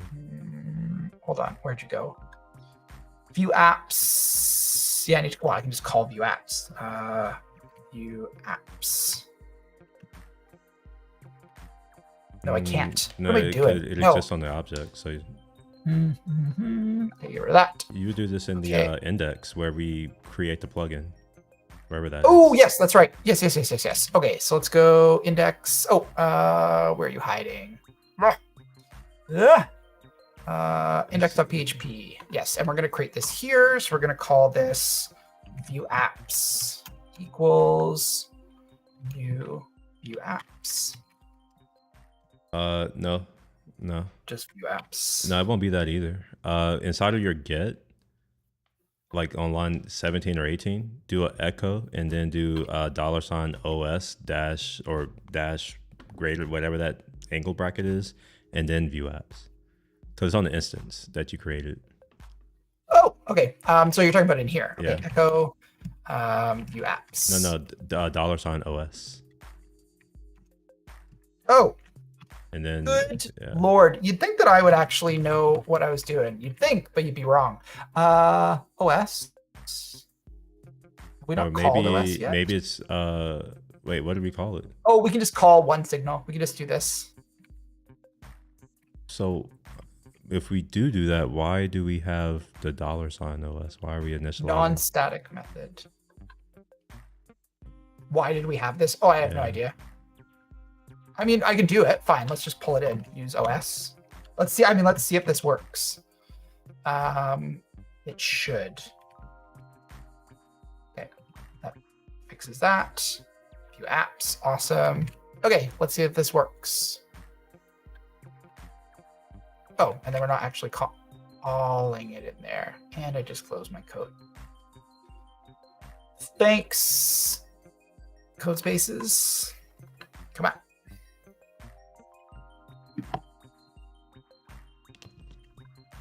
Okay, and then an index. So we called this. Oh no, we were just echoing it.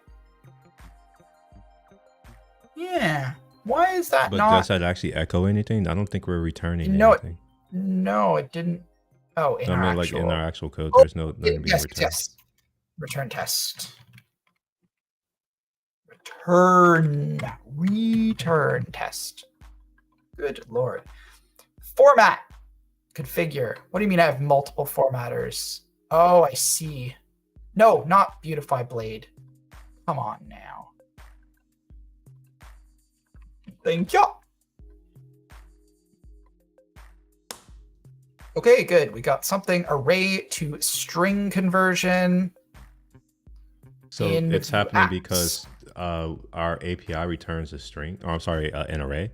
And I guess that this needs to be, can you do a map and turn it into a string? Like, I don't know how you do. Yes. Yes, I can. Ooh. Yes. Yes.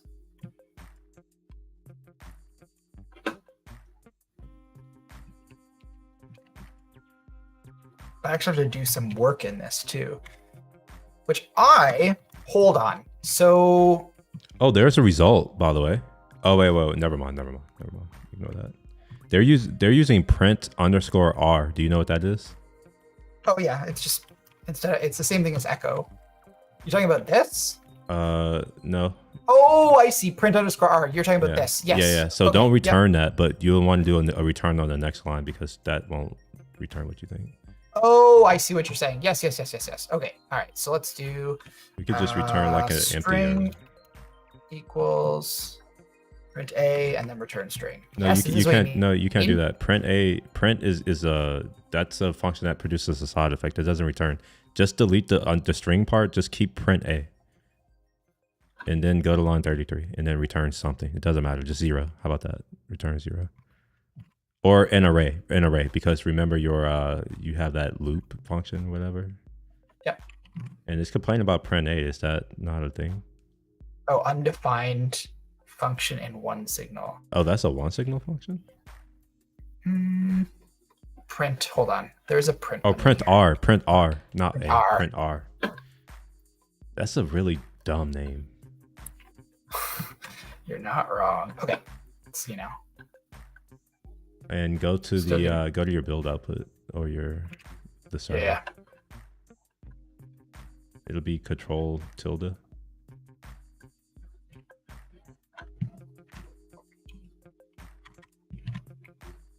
Okay. No, control tilde. Like, we need to look at your output in your terminal. Oh, sorry. You're talking about in here, yes? Yeah. I don't. Oh, control. No, Good you have Lord. it. Okay. There we go. So I'm not seeing anything being echoed to the server or to your terminal, because that's where that stuff will be printed, right? When you echo, that's going to be on the server. It should be. Yeah. Let's try it again. Oh no, because this is all Blade related stuff. So this is actually, no, you're right. No. So, because we ran into the same issue, right? So nothing is being done in here. Like these two are being echoed in the Blade. Oh, so it's printing it as okay, I see. Well, what was that flash? Did you notice that when you refresh, there was a flash of a bunch of text? That was it. Here? Refresh it. That was the code there, wasn't it? Hold on. Is that just the code? Like what? Oh, No, I think it is. No, it looks like that's the no, stack it's just the trace. error. It's the stack trace. What's the error handle error? All right, error handle, or it's just an array to string conversion. So you're right. Okay. So it is definitely in the way that we're returning this. So echo. What if I just echo? But why does that print not actually print? That's my issue. Shouldn't that print? print R. What does print R actually do? Print R. Human readable information but a variable. Var dump will also show displays information about a variable and it's readable by humans. Yeah, so that should have produced the result, but it's not. Few apps. Can we do this? This is gonna make my life easier. Let's bind view apps to the submit button. Okay. So that we don't have to do this refresh game. Submit form. Where are you hiding again? Form, and then we're going to set that to submit. Form ID equals submit. And am I doing this? I feel like I've forgotten how forms work. What is your question? Hold on. This is just a dumb simple form. Dealing with forms. No, form handling. This is action. That's what I was looking for. Okay, let me just copy this. Good Lord. The action won't be a post for this one. No, it won't be. But okay, label. We're not going to worry about any of that stuff. So literally just action that I needed. Okay. So this is where we are actually going to need to install that forms plugin because it's actually going to be easier to use their setup that's here. Composer, require forms, leaf install form.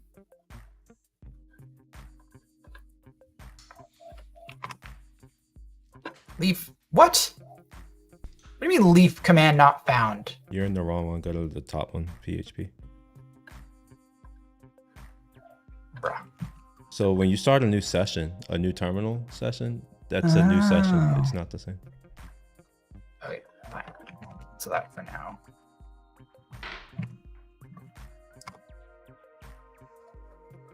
Okay, we've got leaf forms. Let's serve that again. And how we're using this form? Functional mode, form sanitize input, use form, submit post, book create. Okay, so checks if a form contains form submit. You can call it a virtual form. It takes in 3 parameters: the request type, form action, and form data. Oh, that's a virtual form, I see. Body form body. Maybe I didn't actually need this. I think this is all validation related stuff. Yeah, this is all virtual form stuff. Oops. Well, I thought I needed this. Wait, hold on. Leaf form can use methods to simplify and quickly handle input from user. Yes. Sanitize input. Form submit. Creates a form and submits it. So that's part of the story. The problem is that /book/create, that's a route. Our plugin isn't a route, it's an object. It's not going to exist at an endpoint. No, that's fine. So I'll just grab the actual. All right. So we just want to call the action.php. I just don't know if we can actually call. How do you action PHP controllers index? That's not what I'm looking for either. I mean, maybe we can create a route. I guess we're gonna have to create a route. Oh, this seems like a lot of work for submitting a form, but yes, you would. Yeah. You would have to create a route, or you would on the page itself. If you could, on the page itself when it's being rendered, you could call it that way too. But I'm not sure how this handles asynchronous stuff. Yeah, it's not gonna be straight. I think I could do it with like Axios or something, but let's just do a route. Okay, so okay. Wait, do you have a command for doing routes? Before we get too far down this, because this won't solve our actual problem. We don't know what data that we have. So can we get to a point where we just see our data? So let's get rid of Blaze, because in all honesty, we don't care that much. We're not actually rendering any of the data. We want to get to a point. Oh, that's true. That's very true. Yeah, we're not actually doing anything there. So we actually really don't care about that. We care about this. We care about how we're calling it in here. And what was our error that we were getting? It was string conversion. The array to string conversion. Okay. So array to string conversion. Hold on. Give me 1 second. Yeah, you're all good. Yo, what's up, bro? Yeah, hold on. Yo, just FYI, I'm in the middle of the last one. No, you're good. But is it like pressing, or can I call you back? Okay, I'll call you back when I'm done in like 30, 40 minutes. Oh yeah, no worries. All right, peace. All right.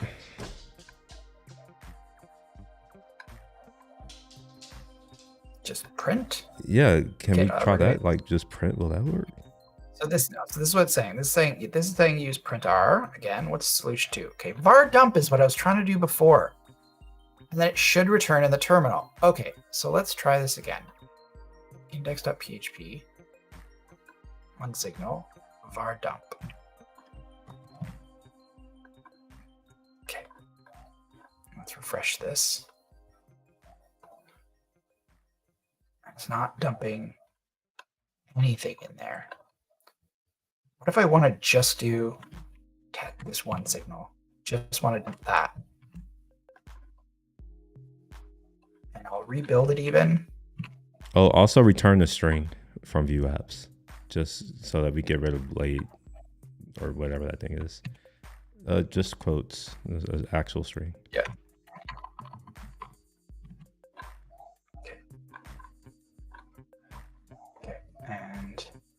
Okay, there we go. So this is the data that I kept saying that we were getting in the background. It was flashing, and yes, it was yes. Is this the? Yeah, you're right. This is just this. This is literally. Is this the stack trace or is this? No, this is the actual HTTP response, but however. Yeah, this is what we want. So view apps. Well, part of it. Can you look for a code, like the word code? Decode content. Okay.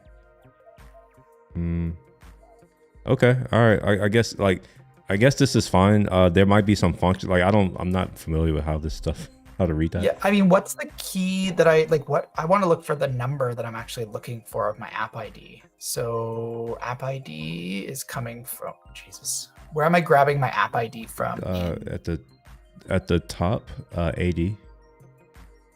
8E. Literally at the top. Command L. Where? Command L. Type Command L. There. 80. Oh my God. I don't know why. I just had a brain fart trying to figure that out. Okay, let's try this again. Is it in there anywhere? Okay, so it's not returning that. Whatever. Fine. So that's what it's returning. That may just be the entire response object. There might be some other things that we have to there might be let me go and look. PHP one signal SDK.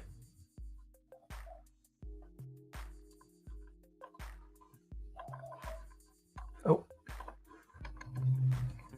One signal API instance, creating a notification model, create notification content, new string map, new notification set ID, notification scheduling, API instance, cancel notification, get notification, listing notifications by app ID, API instance, app ID, print R, get result notifications, getting notification history, deleting a player. Working with apps, getting an app, get apps, yeah, API instance. Okay, getting an app. API instance. Can you copy that response out of the page and format it so that it's easier to read? Sorry, say that again. The output that we got. Oh, the one that was up on this thing? Because I never got a chance to understand it. Okay. Hello? Oh, that was the new one that I created. Okay. Let's paste it over in... Oh, wrong one. Let's paste it over in here. File, text file. Can you format this for me though? Format document. There we go. Do you want me to dark mode this?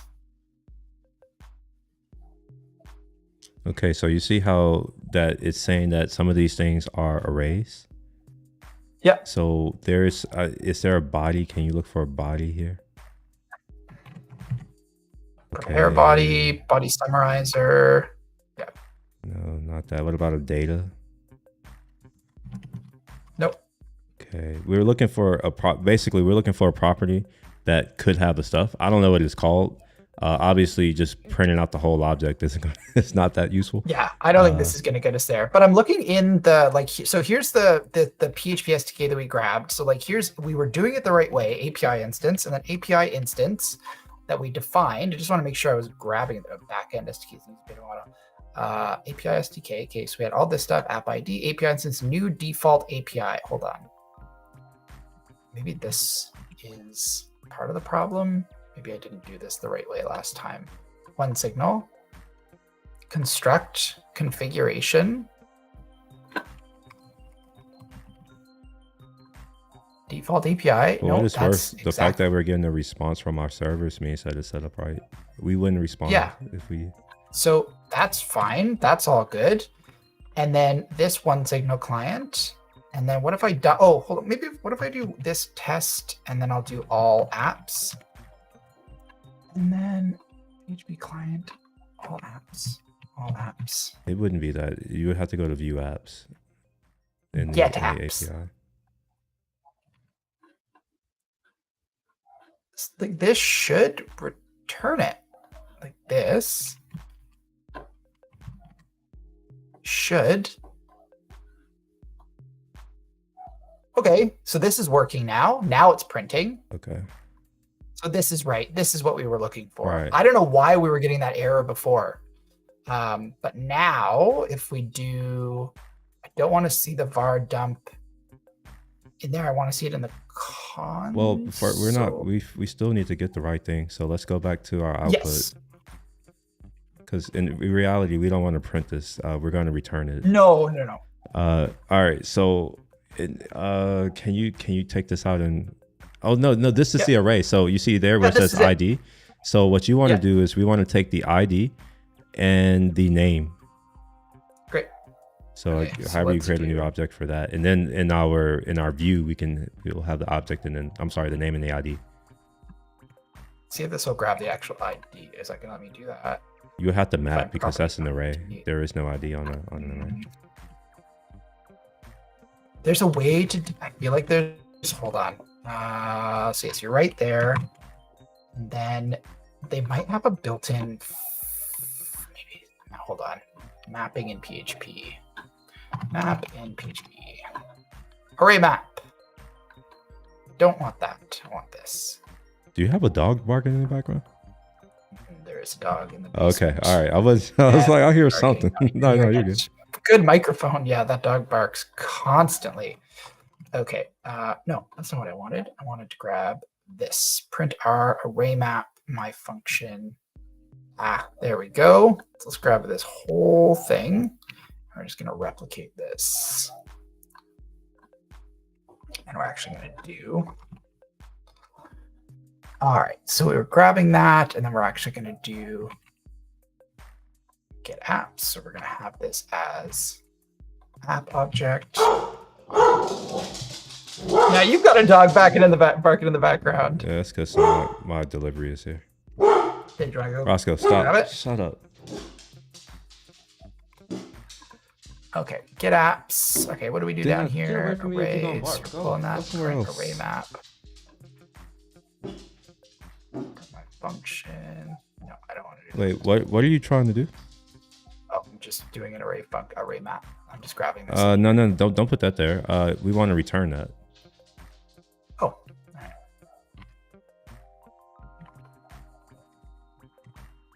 all right. Give me a second. Yeah, you're all good.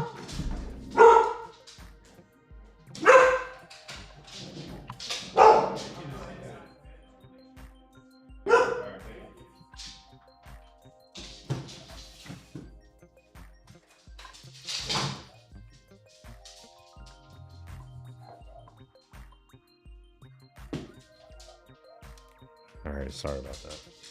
No, you're all good. Okay, this is what I was seeing in here. So sends each value from an array. So we need a function and then the array. Oh, I see. All right, that makes sense. Wow, you passed a function in as a string? That's It's the PHP way. that's interesting.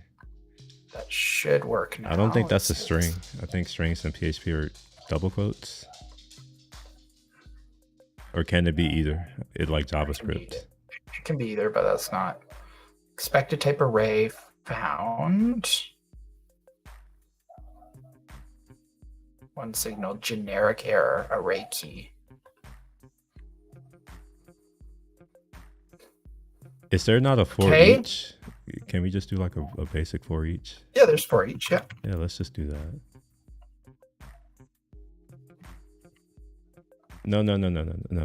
Take 38, this, whatever, get apps. Not the whole thing, just the this get apps. Without the semicolon. But yeah, and then paste it and then delete the semicolon. Gotcha. Yeah. Now I see what we're doing. For each.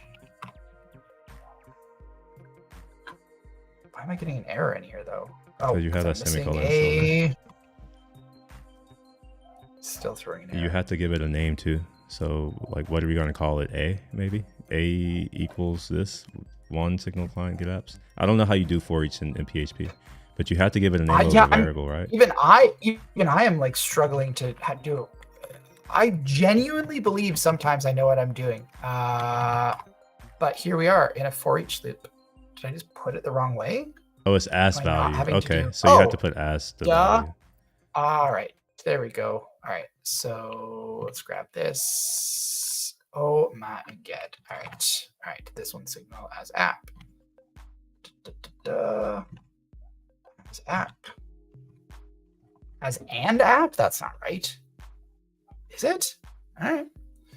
Here we are. Okay, get rid of you. View apps for each. App.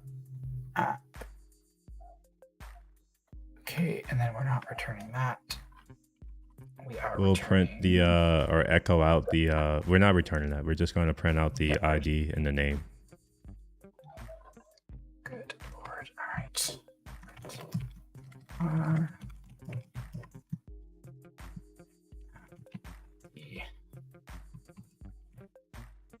Are you going to give that to me?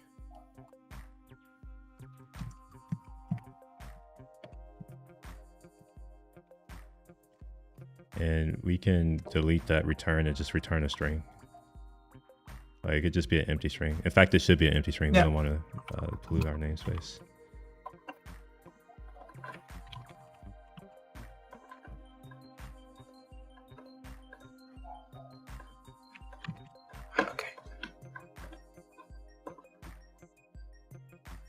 Okay, so ID.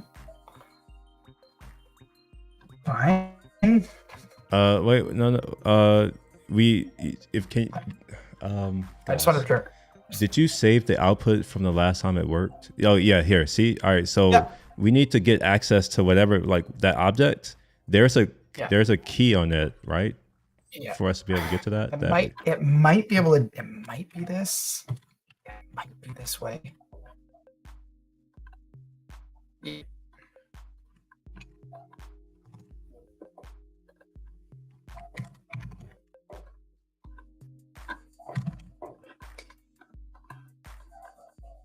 There you go. Why is that other thing there? What is that other thing? AD. Oh, because I have two apps. Go back. App dev signal. Oh, I see. Okay, there's no space. I got you. Okay. All right. Perfect. Yeah. So yeah, this is what we wanted to see. Now we got to figure out a way to return that to the view. By the way, you can delete your mod function. We're not going to use it, but yeah, if we could figure out a way to get those two things to the view, then we can hydrate our select, and then whenever we select it, it'll be interacting with that particular app. Yeah. Okay. So I mean, we could create. we could hold on. We could technically return an object that contains the app ID and name, or an array. Hold on. Yeah. So we could actually create an array. Create array PHP arrays constructor. Come on. Array foobar.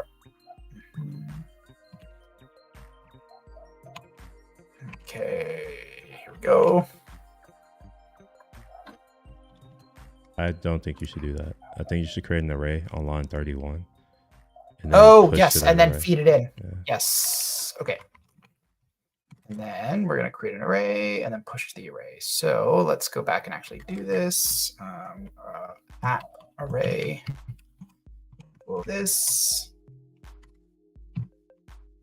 Awesome. And then each time we're going to go app array. And we're going to go, how do you add to an array? How do we add to an array?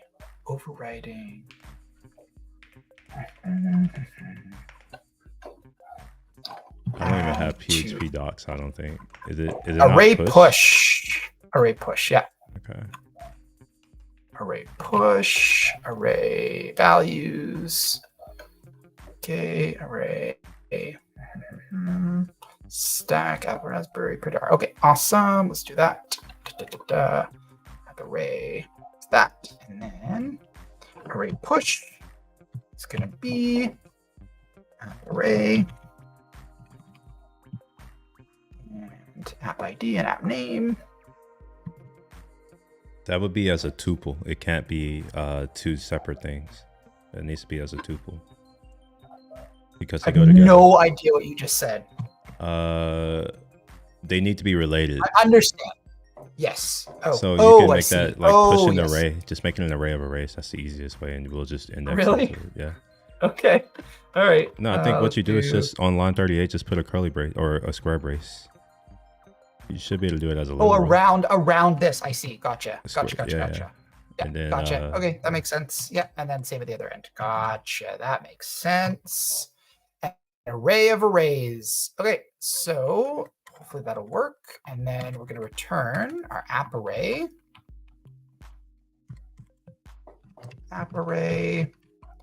Awesome. And then over in our index.php, we are going to, so we're running that. And then let's say echo view apps. I think that should do what we want it to do. Yeah, it should. Nope. Array to string conversion again. So Same this is thing a we're running blade. into I think there before. might be a blade utility function that can take an array. And I don't think, not PHP, but Blade arrays, array and blade, no, array. blade array to string. It's very specific. Oh, yeah, array to string. Blade array string. Array to string conversion. Oh, yes. Wait. Yes. Wait, you notice that? So yes, it's just like because we're doing for each in the blade. I think is the issue that we're having. Okay. And I guess like what's the solution? Like, I don't know. I don't know any of this. I'm just You here. and I are figuring this out together. Okay, view apps, and then no, because it's not even feeding in here yet. So view apps. I'm calling it yet, and we're still getting this error here. That's the array to string conversion on line 16. So OS. Oh, it's trying to echo it. That's why. Hold on. Print R.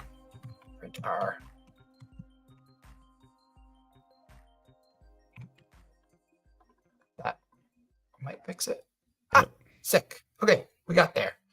And we actually do want. Yeah, I'm actually going to switch the IDs around. I'm going to switch this around. One signal, and I want to do name and ID. Name. It doesn't matter. It won't make a difference. It doesn't. But now, so we have this here in our index.php. So here we can actually create this as, because do we want to be able to use it in the blade, or are we just really wanting to be able to use it in here? Yeah, we're gonna put it in the blade eventually. Yeah, that's what I thought. Okay, so let's go. It's your index blade, right? We already have it. Yeah. Or at least I thought. Well, if you sorry, no, are you going I to see what feed you're it? saying. I was just talking about we already had on line 17 for the actual blade part, but the app ID we do need that, but that's not going to be called. That's not an app ID. That's going to be our apps. Like literally all of your Oh apps. yes, of course. No, of course it is because we're actually using this in the blade. Right. Oh my god, it's like my brain forgot what we were actually doing here for a second.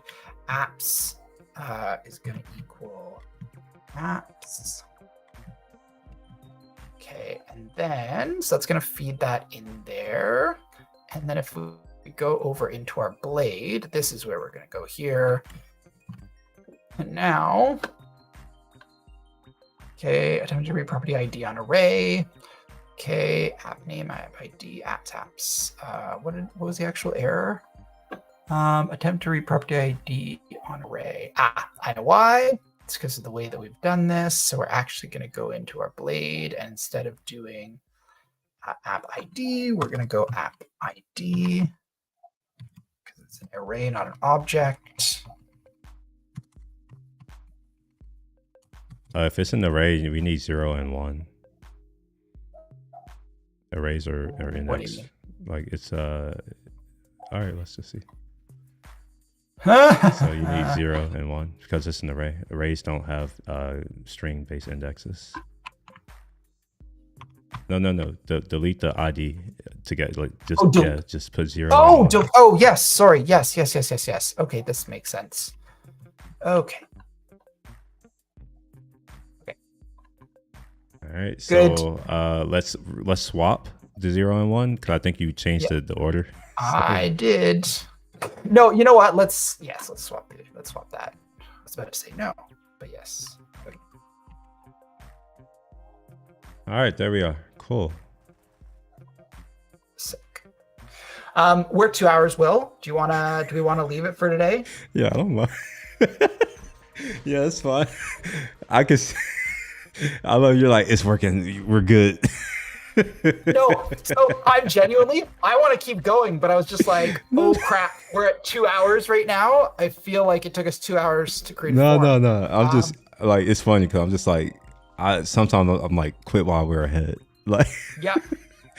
but we can't quit yet. We need to do some committing. You're not done yet. We got to do some committing. You thought you were done. We do. We do. Yes, maybe. I was going to say like, no, let's do something different. But yes, let's actually do a commit. Okay, so this is here. You know what's so interesting, Will, is this is what I love about programming with you. So I have like, it's interesting. I love PHP, but I'm learning the more that I go through this is I love the abstraction on PHP that Laravel has provided. I love the abstraction on using PHP in an HTML template. I love the abstraction of the magic methods that they've created. So it's like every time that I'm on here, I'm like, I'm genuinely learning something new about how to actually program in PHP and realizing maybe I don't love PHP as much as I thought I did. Wait, are you telling me that you're starting to come to my side a little bit? Is that what Well, what I'm going to tell you is I have you used Svelte yet? Yeah, I've used it. So I am kind of in love with Svelte as a JavaScript framework. I just think it's so clean. I don't know. JavaScript is getting more and more attractive. The more that I have to use it, the more that I'm forced to use it, the more I'm like, okay, some of these things make sense. So yes, I'm definitely coming over to the dark side. Well, I was following you until you started saying some parts of JavaScript make sense. I am 100% out of that camp. None of it makes sense. Not even TypeScript makes sense to me. Here's the thing that makes sense here, or maybe it's not even makes sense, but here's the thing that like, okay, so even right here today, right? Like that the arrow versus the square brackets of like how you're having to identify the different pieces within your array or within your object. It's like, I know if I'm in a situation where I need to do it, I know that it's generally one or the other. It's going to be the arrow or it's going to be the square, but I couldn't tell you if you asked me why. I couldn't actually explain that to you.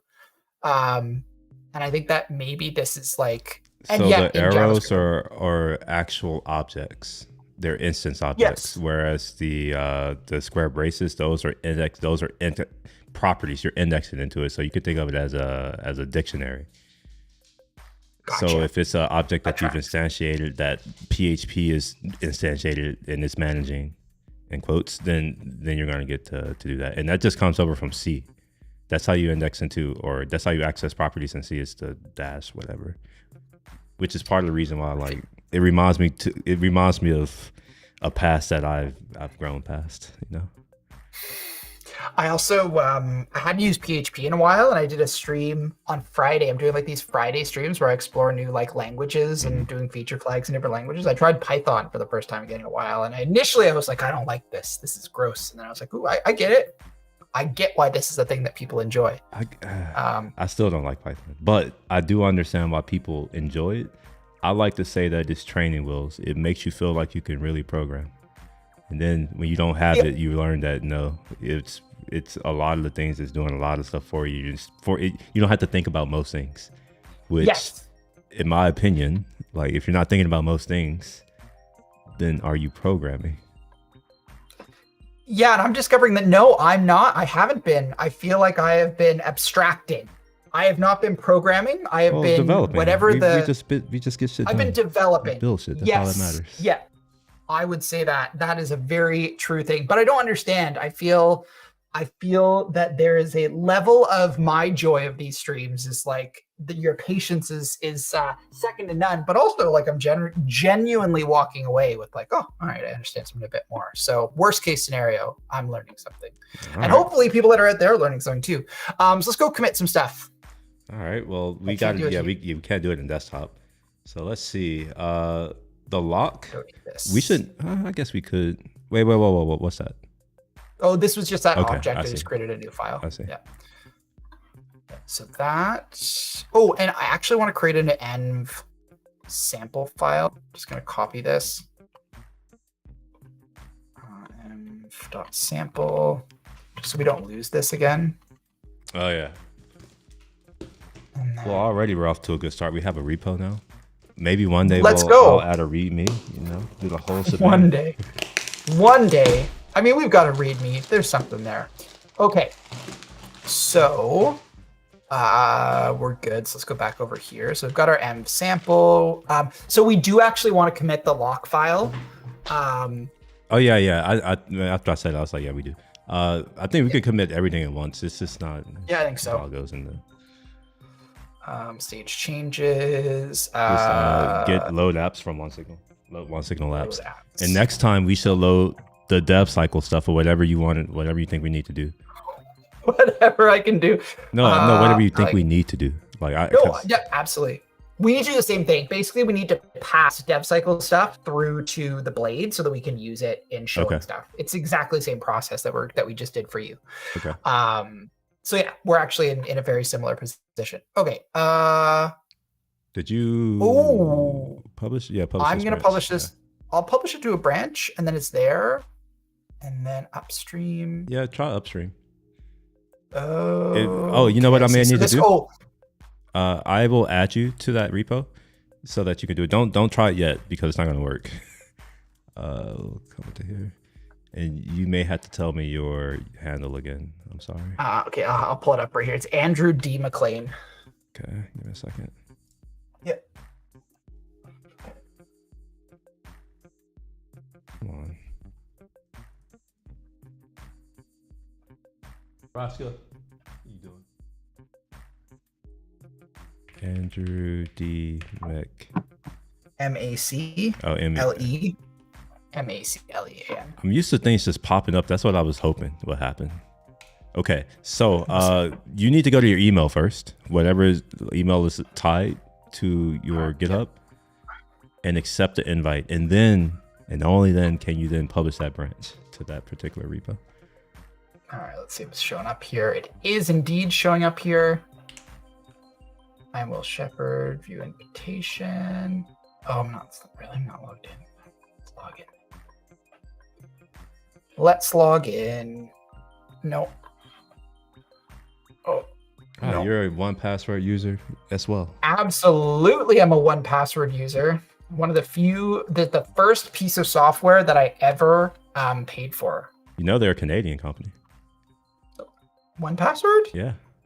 Sure? Agile Bytes, or they were. Maybe they got acquired, but they were a Canadian company. Interesting. Let's see, Okay, let's go Agile in. Bytes, Then all the more reason. Canada.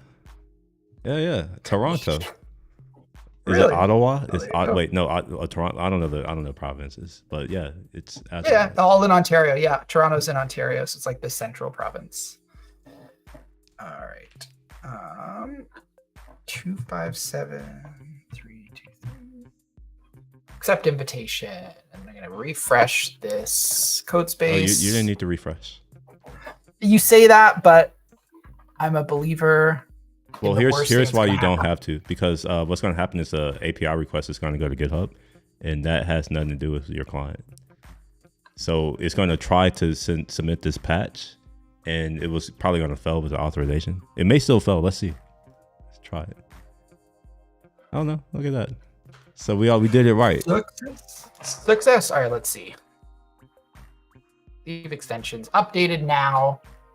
6 commits. Go to pull request, GP, or you could do that too, and new PR, and select your branch. It not pushed to main. It pushed to main. You pushed the That's why. Oh, It pushed to main. Okay. All right, that's fine. It said that it was going to push to the branch. Yeah, so I'm surprised. I saw that too. Yeah, I saw that too. All right, it's fine though. It's fine. All right. We can fix this though in the future. We can make it to where you can't, like, no one, even me, because I need to do that to protect myself from myself. Because I will push the main. I have to do it. I have to, unless, let me, hold on. I have an idea. Let me see if I can do it. Wait, did I close? All right, maybe I won't be able to do it now. I may have closed. Sorry. I'll make you a maintainer or whatever next time. But what I'll do is I'll make the branch protected so that neither one of us do that. Because I know both of us need it. I know I won't pay attention. I literally depend on that to tell me that I'm doing it wrong. It's so bad. So this is the thing. I do this on my own personal repos, even, right? Yeah, like same here. Same. Share there. Stop share. Yeah, like I do this on my own repos just because I don't want to accidentally push to main, especially because do you have automatic deploys set up? For some of my stuff, yes. For other things, I use something called chat ops, which is a concept we had at GitHub. So it's all controlled through my Slack. Yeah. So like there's definitely been some moments where I've pushed something and I've been really glad that I can't push directly to main because I've been like, oh, that would have broken everything. Well, you can always revert, but it sucks if you have other people working on it. If you're in an open source project, like with hundreds or thousands of people who may do stuff, it can be bad. Yeah. Also, I don't know if I ever have done a migration correctly, but most of my most stressful moments have been trying to push like a database migration where I'm like dropping a table or something like that. And I'm dropping foreign keys and it just ends up being really messy. And I'm just like, oh, I shouldn't have dropped that thing because now reversing this is going to be real stressful. Also, I don't really do test-driven development at this point in my unprofessional DevRel career. So I'm never running tests before I do any of the things that I do. Just not smart. Nah, I have to because this is my machine. And like anything I do, I got to make sure because I use this for everything. It's kind of like if you have a vehicle, you don't want to mess it up because you need it to get to work. So you're a little less ambitious with things. Yeah, ain't that the truth? Hey, so we got something accomplished today. We talked about a lot of stuff. We discovered that Will is team Kendrick. I am team Young Drake. Have you listened to any other music though?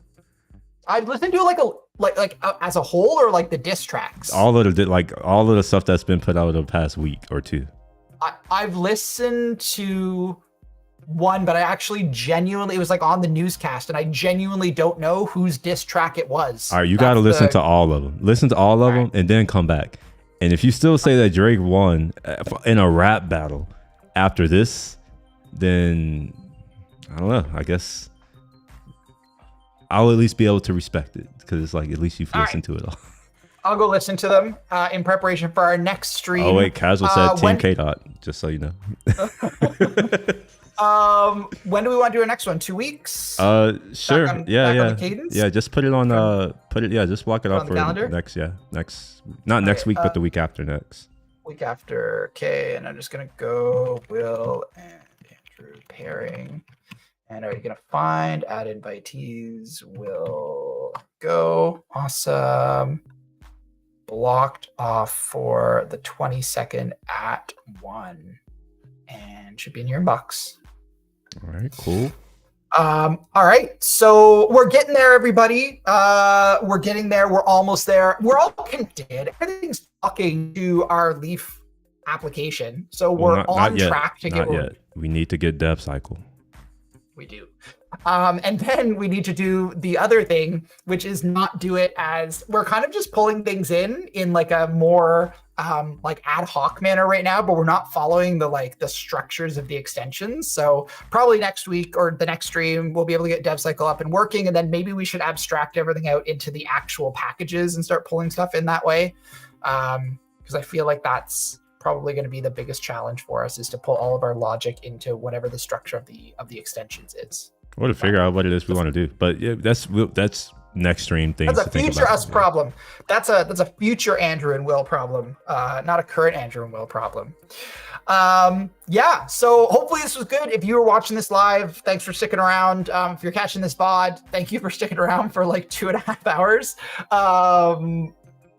I'll say this, and I'll say it every stream until I die or we stop streaming together, Will. Always a pleasure. This is always a lot of fun. I always walk away learning something, and hopefully you are walking away not hating experience. Well, I'm learning that PHP is I learned why I didn't go back years ago.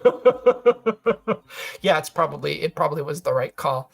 I'm gonna, like, a few years from now, I'm gonna look back and say, why did I ever enjoy this programming language? You know, you're going to discover ASI and JavaScript, and you're going to forever be on my side of no semicolons. We're gonna see. We're gonna see. Listen, I want to say I kind of disagree, but at the same time, I have come much more over to the side of JavaScript. I actually even Python am not. doesn't have it. Python doesn't have it either. Mm-hmm. None of the good languages have semicolons. Like, I'm not even shit talking. Like, F# doesn't have it. Swift doesn't have it. OCaml. I don't remember Scheme having it. Like, ML doesn't have it.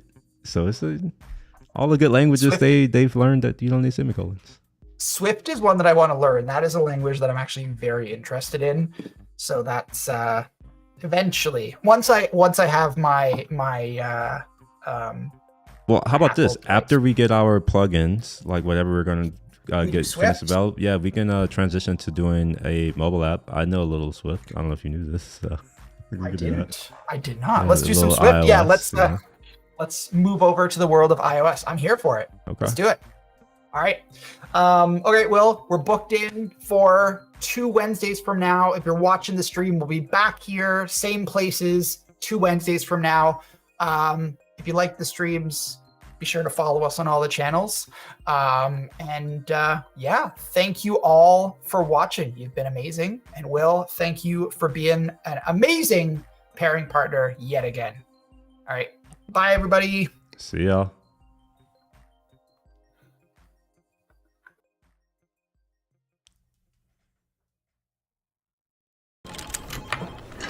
Don't go in there.